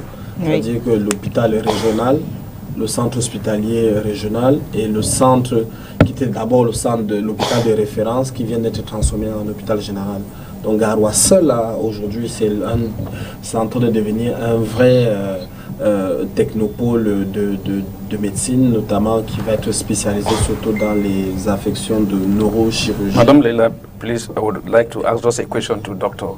Pourtant justement, on parle toujours du manque de soins dans le Grand Nord. Justement, je vais arriver. Ça veut dire que l'offre d'hôpitaux, entre guillemets, de première catégorie, de première, de seconde catégorie a été améliorée. Par contre, ce qui reste un gros point d'interrogation, alors une grosse source d'inquiétude, pas seulement pour le Grand Nord, mais pour tout le pays, ce sont des hôpitaux de 3e et de 4e catégorie, que sont les hôpitaux de district, les centres médicaux d'arrondissement et les centres de santé intégrés, dont les districts de santé ont vu notamment leurs moyens considérablement baisser. Et aujourd'hui, ce sont notre stratégie sectorielle de la santé. Terminez pour qu'ils prennent la parole avant. Notre stratégie sectorielle de la santé. Oui, allez, terminez, le docteur termine. Terminez, docteur. Notre stratégie sectorielle de la santé est basée sur les soins de santé primaires. Et les soins de santé primaires sont implémentés au niveau des districts de santé. D'accord. Et donc, si nous avons des districts de santé qui ne sont pas performants, évidemment, cette offre de soins de santé primaire, c'est-à-dire que les soins de premier recours pour les populations, notamment qui couvrent à peu près 90% de la population, ne sont pas suffisamment fournis. Ces hopitaux de première catégorie risquent d'être un peu insuffisants. Allez-y, Idiolo, avant qu'on ne passe la parole à Amadou Oura sur... Oui, excusez-moi. Excusez-moi, monsieur le docteur. Je ne sais pas si vous avez fait, en fait, ce qu'on appelle un recensement. Je veux vous poser cette question. Il y a combien de population dans la province du Nord? Venons-en. Nous ne sommes plus à l'époque des provinces. Monsieur, il faut qu'il se réveille. Parce que maintenant, nous avons la Damawa, nous avons le Nord et nous avons l'extrême Nord. Le Nord seulement compte combien de population? La question qui pose, c'est le ratio entre les populations et le nombre d'hôpitaux existants. Et vu l'état de la route, d'accord, quelqu'un qui quitte de Ngaoundéré, qui a une urgence qu'on va amener à Diaroua. Mais monsieur Idi Oulo, je pense que nous disons tous la même chose. Je viens de dire que l'offre en district de santé pour les hôpitaux, c'est-à-dire que l'offre des soins de santé primaire est encore largement insuffisante. C'est elle qui couvre à peu près 80% des populations. On a fait un effort, j'ai bien dit qu'on a fait un effort pour les hôpitaux de première et de seconde. Est-ce qu'on a besoin de faire les efforts? C'est un devoir, c'est une obligation, docteur. Bon, c'est un angle. Avant que vous ne passiez la parole, il dit au docteur. A-t-on besoin de parcourir 50 km On reviendra. Sur ces hôpitaux-là, qu'on appelle pseudo, CHU, combien ont la possibilité d'intégrer dedans 300 lits d'urgence, et vous bombez les torses, c'est quoi? Qu'est-ce qu'on a mis dans le cerveau des gens dans ce pays, bon Dieu? Amadou Oumar, avance Ivan. Oui. Quelles sont les entraves à l'accès des soins? Vous voyez, Leila, je vais faire d'abord le statistique de la carte sanitaire du Septentrion. À date, le Septentrion dispose déjà, avant le 1er septembre 2022, 6 hôpitaux régionaux et assimilés. 3 centres hospitaliers régionaux et d'une pléiade d'hôpitaux de district, de centres médicaux d'arrondissement et de centres de santé intégrés, pour ne citer que cela. Pour revenir maintenant à la création, l'organisation et le fonctionnement de l'hôpital. Je veux poser une question. Attends, je vais y arriver. Laisse d'abord. Est-ce facile d'avoir accès à des soins de qualité dans le septentrion? Bien sûr, bien sûr. Moi, j'ai compris, je comprends, mon cher ami Idi, C'est-à-dire il est dans l'ancien système, parce qu'il appelle région encore province. Moi, ce que je pense que l'acte que le président de la République vient de prendre le 1er septembre est historique. Parce qu'après 30 ans, après la création de l'hôpital général de Yaoundé et de Douala, il a doté le Cameroun, c'est-à-dire d'un centre hospitalier moderne de première catégorie. Encore pour le septentrion, pour le Cameroun et pour la sous-région Afrique centrale. Leïla, est-ce que vous savez, ici au Cameroun, il y a des ministres des pays de la sous-région qui viennent se soigner au Cameroun? Vous le savez? Mon cher ami. Dans le septentrion? Partout, même ici dans les hôpitaux généraux de Douala, il y a des ministres qui viennent se soigner ici au Cameroun.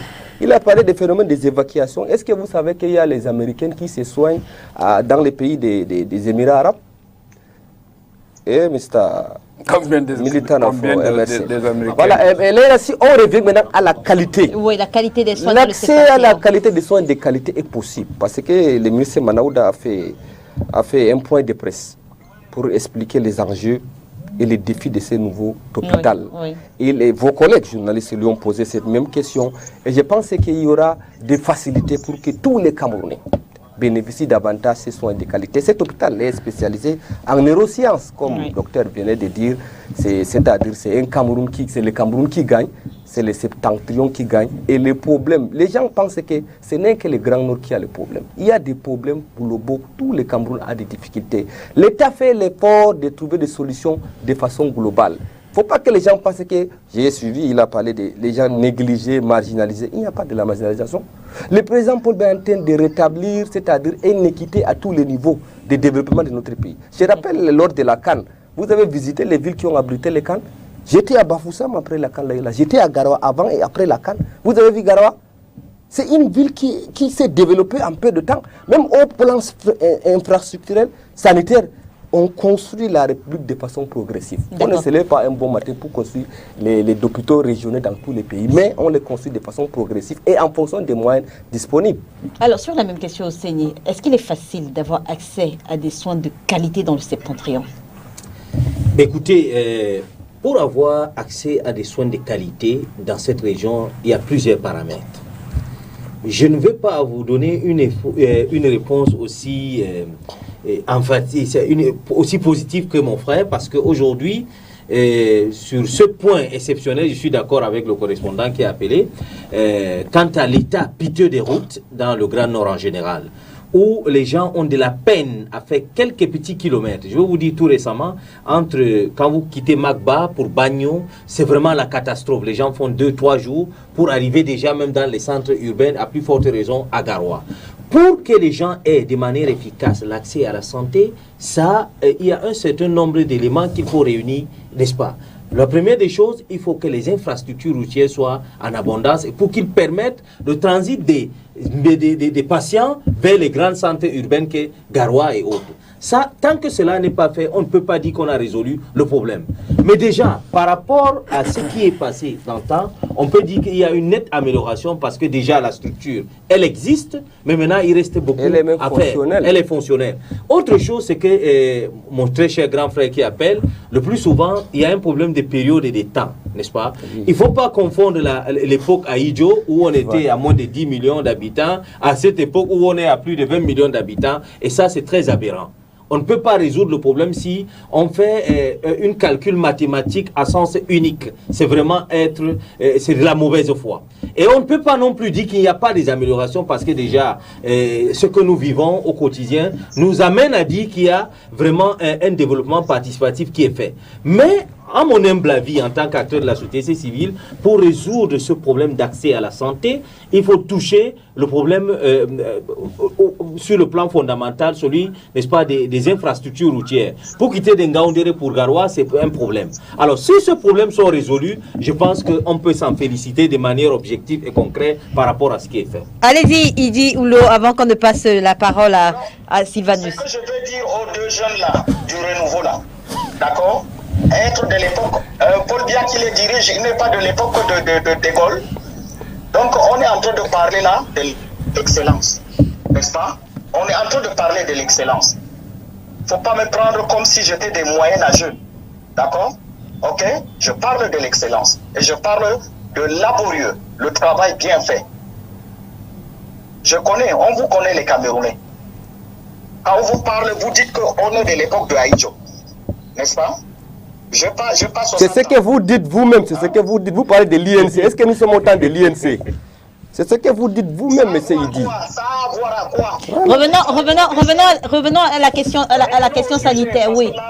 À la question de santé. Je vais leur Oui, dire. oui. Quand le RDPC bourre les urnes dans les Voilà, vous voyez comment. Je pense qu'il faut qu'ils aillent à l'école de Mamadou Mouta. Au moins, c'est lui qui est un peu clair. Il n'est pas de l'époque. Bon, révélez votre identité. Vous êtes militant du MRC alors. On avance, M. Idi. Ça vous engage. Voilà, Est-ce que dites-nous tu es alors. obligé d'être du MRC avant d'apprécier Mamadou Mouta? Avant qu'on avance dans le débat. Là, on sent avec qui on cause. Non, On non, s'entend pas plus, messieurs, on s'entend plus. C'est de ça qu'il est question, non, monsieur Arrête Idi? de- Mara, on On n'est s'entend pas plus. obligé d'être du MRC avant Sylvanus. On a compris Sylvanus. maintenant, on lui a Mamadou compris. Mouta. On ne s'entend plus, messieurs. Mamadou Mouta peut vous apprendre la politique progressive, la politique de développement. Vous êtes là avec les bonnets, à taper la bouche entre Douala et Yaoundé sur les plateaux de télé, et vous n'arrivez même pas à produire même une poule là-bas. Jamais. Qu'est-ce que vous en savez? Qu'est-ce que vous en savez? Qu'est-ce que vous en savez, M. Idi? Oui. Pour faire la comédie, Oui. on n'est pas là pour faire la comédie. C'est vous qui faites la comédie. Parce que vous faites déjà l'amalgame. Revenons à la question. Les régions. Il y a Oumara, écoute-moi s'il te plaît. D'accord? Je vous écoute. Au marché de Mbopila ici. Donc, ce que je suis en train de te dire, de vous dire, il faut plaider pour ces populations. Oumara, j'espère peut-être de la consonance de ton nom, tu viens de l'extrême nord. Naturellement. C'est la base même électorale. Ou alors, si tu veux tuer de Bagnon, c'est la base électorale là-bas. Ce qu'il faudrait, il faut dire au président de la République, comme tu l'appelles, Excellentissime, Dieu, tout-puissant, et machin, tout qui a usurpé l'UNC est rendu à RDPC, il nous a jamais payé. Revenons. Est-ce qu'il est possible? Revenons à la question. Possible, mais il faut que Oumara et son ami de société civile sachent que on ne devrait pas faire plus de 100 km pour trouver un vrai hôpital.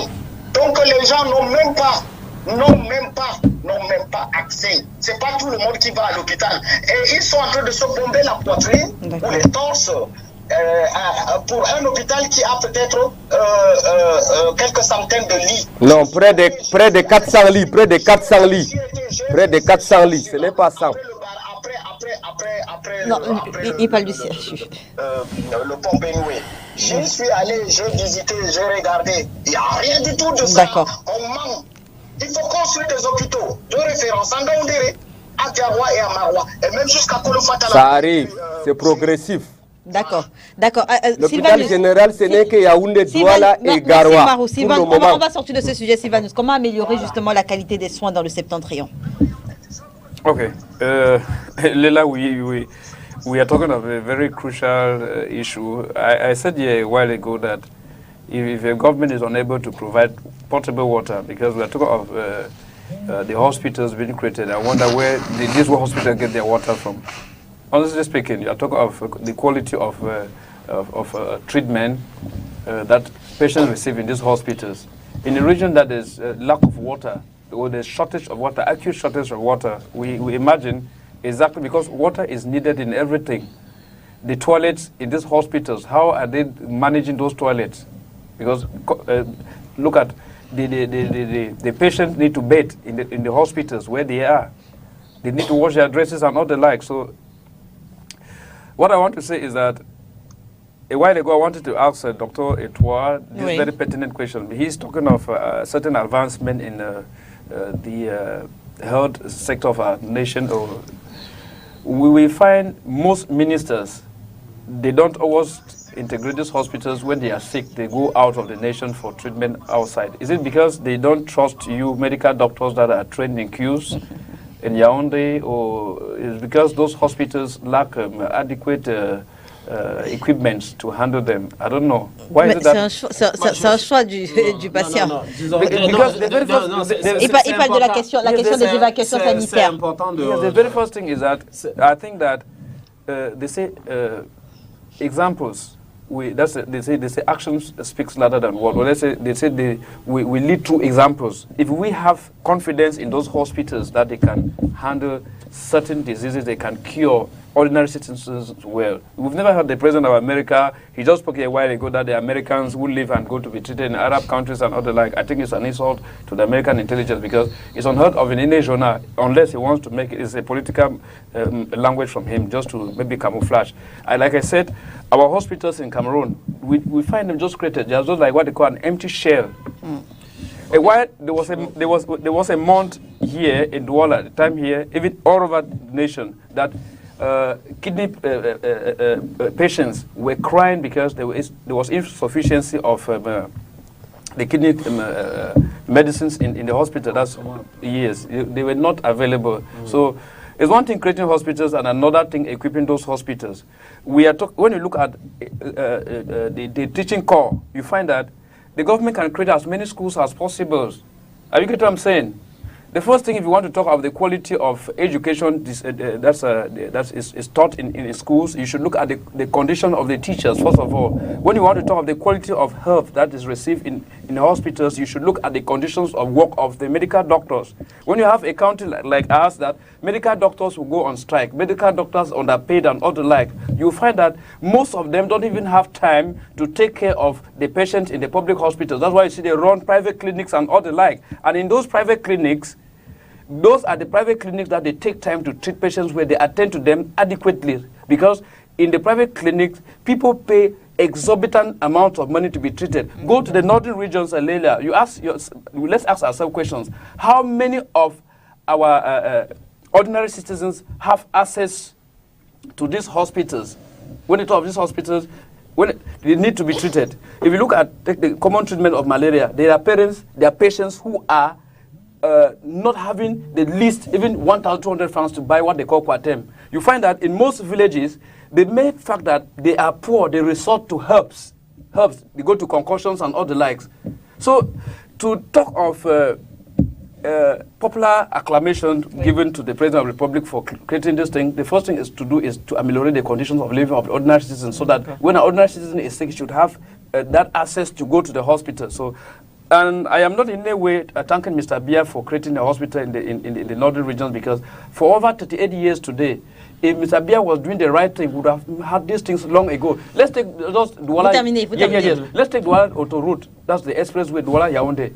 Est-ce que nous sommes dans les mêmes sujets? Non, je parle. Nous ne sommes pas dans les mêmes sujets. Je vais vous montrer l'exemple.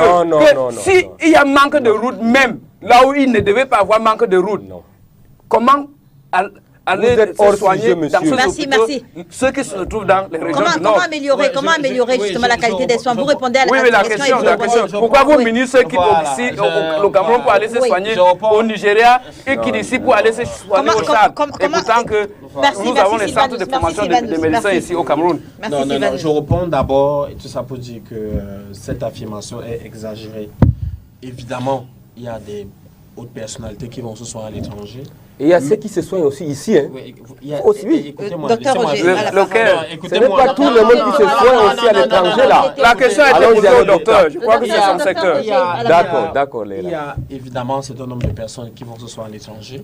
Mais nous, dans les hôpitaux, nous recevons une quantité importante de hautes personnalités tous les jours. J'ai lu un tweet du ministre de la Santé qui disait que lui-même, ça fait 4 ans, il se soigne ici. Et pas dans les grands hôpitaux, ils se soignent dans les hôpitaux de district. Et tout ça, le ministre de la Santé lui-même. Lequel Docteur Manaouda Malachi. Il est ministre depuis quand, mon ami? Je parle des anciens ministres qui ont fait plus de 15 ans. Ils ont amassé de l'argent et tout ça. Sylvanus. Je ne vous permets pas d'exagérer. Ce n'est pas je ne suis pas allez-y.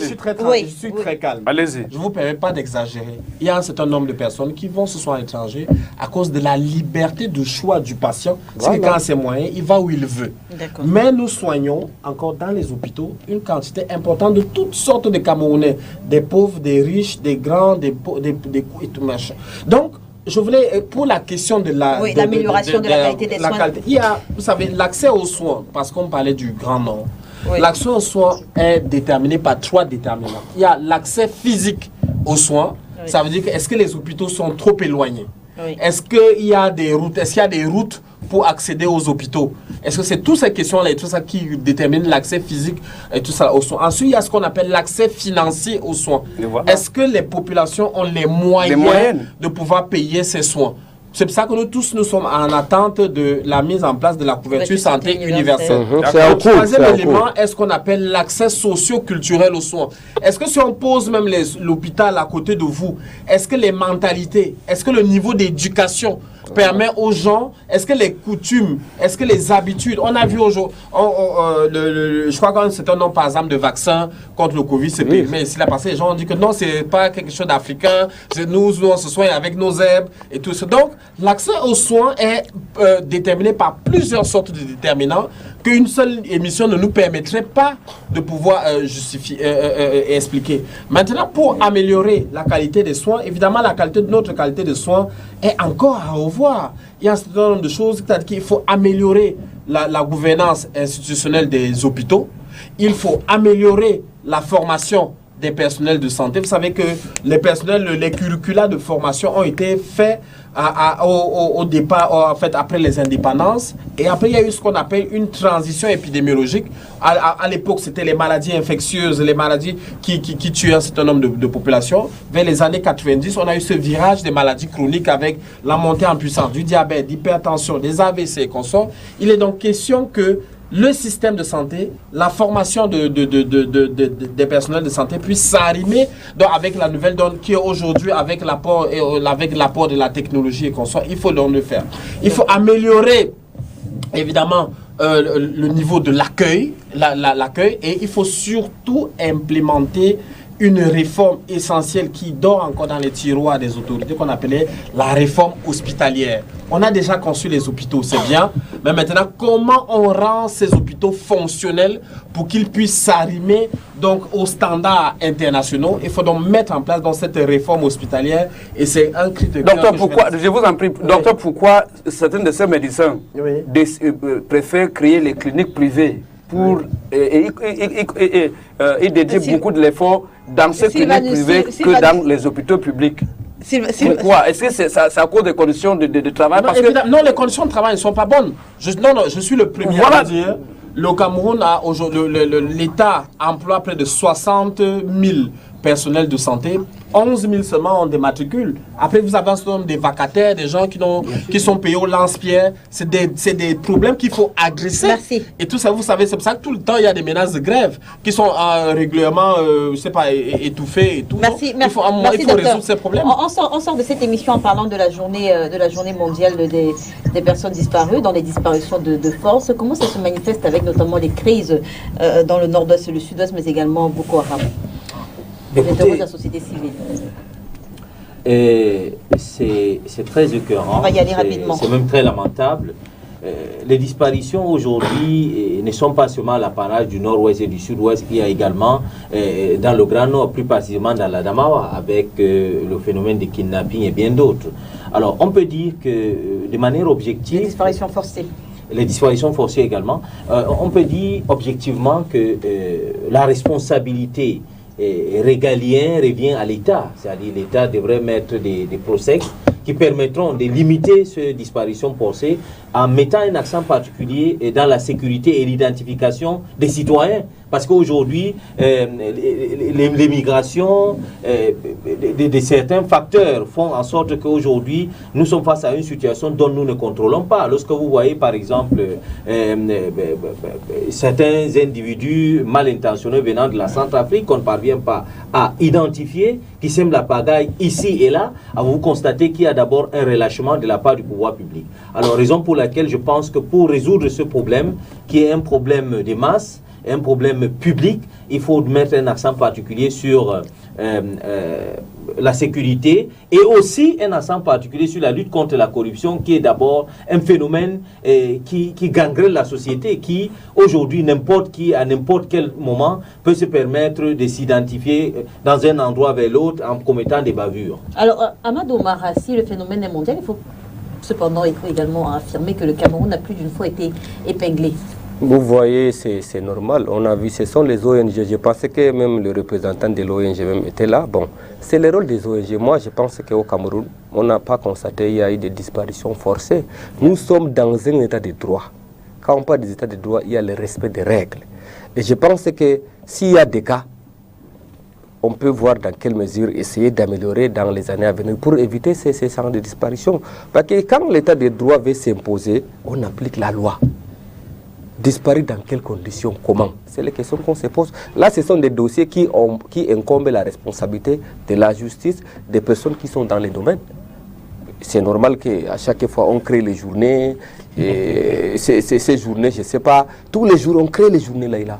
Et ça fait partie aussi de la démocratie, de la liberté et aussi de l'enrhumage à nouvelle donne mondiale qui veut à chaque fois les journées des veuves, les journées de l'enfant, les journées des décès, les journées... Il y a beaucoup de choses qui se créent dans ce sens. Il y a quelques années, Amnesty International accusait le gouvernement camerounais d'être à l'origine de la disparition de 130 personnes dans une zone de l'extrême nord. Je pense qu'à l'époque, le ministre de la communication de l'époque avait apporté des éléments de réponse. Toutes les informations données par les ONG, il ne faut pas avoir foi à ces informations.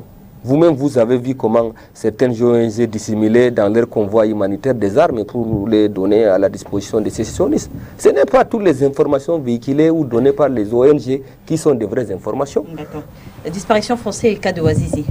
Le cas de Ouazizi, sans oublier le cas de Monseigneur Bala, l'évêque de Bafia et bien d'autres personnes. Il y a une question que je dois d'abord poser. Où sont nos CNI? Les CNI des Camerounais sont où? Parce qu'on parle de la sécurité. Donc vous avez des fausses identités. Est-ce que c'est le thème du jour? Oui, vous, les militants de MRC, là, vous confondez tout. Mon cher ami, avec tout le respect que j'ai pour vous, je suis sérieux de ce que je dis, parce que je suis sérieux parce que pour sécuriser un État, il faut d'abord passer par l'identification des Camerounais et l'identification de tous les individus. Un Camerounais qui n'a pas, la carte d'identité nationale, vous voulez l'identifier. Je parle des Camerounais qui ont les cartes d'identité, ils ont le récépissé depuis 5 ans aujourd'hui. Et on n'arrive pas même à identifier. Ce n'est pas la faute de cette personne. Aujourd'hui, le directeur de la sécurité nationale vient nous dire que c'est facile d'établir un passeport biométrique. Oui, le passeport, c'est en 6 heures. En 6 heures, c'est un fait. On fabrique le passeport en 6 heures, mais on prend 10 ans pour fabriquer la carte d'identité nationale. Tu sais pourquoi? Parce qu'il y a des gens qui sont nés 5 fois. Je vais vous dire 5 fois. Il faut revérifier tout ça. Il faut revérifier. Ils font 5 fois où? Il faut prendre 5 ans pour revérifier. Je vous ai parlé ici que le problème de notre pays, c'est que les choses ne sont pas informatisées. Oui. Et c'est ça. Vous avez vu, le MS vient de faire les élections, le renouvellement des organes de base informatisés. Et c'est facile quand c'est informatisé. Ils ont refusé d'informatiser les choses, même la carte d'identité nationale. Parce que je suis sûr qu'il y en a des étrangers qui ont les cartes d'identité camerounais. Les récépissés, c'est là. Je vous en prie, ce n'est pas un cas de séjour, mon ami. Vous voulez que je cite les armes? C'est possible. C'est possible. À chaque fois, nous dénonçons. Qu'est-ce que vous voulez me dire? Et puis au Cameroun également, et ça il faut le dire à mon cher frère, c'est que le pouvoir devrait faire l'effort de mettre les Camerounais au centre de la préoccupation. D'accord. Même considérations qui sont faites des étrangers ici, parfois même plus que des Camerounais. Allez faire des problèmes si vous avez plus de moyens. Like I was saying, before we have to talk of the issue of security in every country, it passes through the identification of the citizens of that nation. When we have an acute problem of that, which is that of fabrication of national identity card to Cameroonians, it's difficult to identify. That's why you see that the police officers who are supposed to assist in the identification of Cameroonians, that department is creating to them more problems. So the very first thing we have to talk of security. Let's take the case of the Northwest and Southwest region. You find that I was in Northwest and Southwest region the other day. I met a good number of persons. When we reached at Matazan, there's a lady that was dropped at Matazan just to cross to reach the West region, was dropped there simply because the lady had a receipt that is dating back since 2018. She said she has been stamping it time and again. That is a loan ID card that she had earned. So I had to go there to intervene. What numbers now, Professor? What are you saying? What are you saying? What are you saying? Je vais vous donner. What number? I have the numbers. We have been calling those numbers time and again. Tous les dispositions ont été mises pour pallier à ce problème. On a mis le contact de la DG en direct, c'est WhatsApp. Vous soumettez les problèmes, on vous répond. Monsieur Omara, on s'entend pas. On s'entend pas. Très bien. Merci. Merci. So we are simply saying that Mr. Biya and his government, they are outdated at this particular juncture, and Cameroonians should be thinking of how to oust them from power. Merci, and that is coming on in 2025. That's why we are encouraging every Cameroonian to get registered and get the. Les inscriptions sont terminées. Les inscriptions sont terminées pour cette année déjà. Les MSC va aller aux élections en 2025. The next year. Les MSC ira aux élections en 2025. Vous posez quelle question? Réponds alors. Il y a la réforme comme ça. Vous avez trahi le Merci. Vous ne voulez pas réviser la vous avez boycotté en 2020. Vous ne voulez pas Merci, messieurs. Merci, messieurs. Merci, Sylvanus Moutaga, d'avoir accepté notre invitation ce dimanche. Merci à vous, docteur Roger et Tu crois encore à Kamto? Je crois en Kamto 100% parce qu'il est l'élu. Merci Leïla. Merci Leïla. Merci également à Diolo. Je vous en prie. Mesdames et messieurs, merci de nous avoir suivis. On se retrouve dimanche prochain sur les antennes de Spectrum Télévision, si Dieu le veut. Bon dimanche.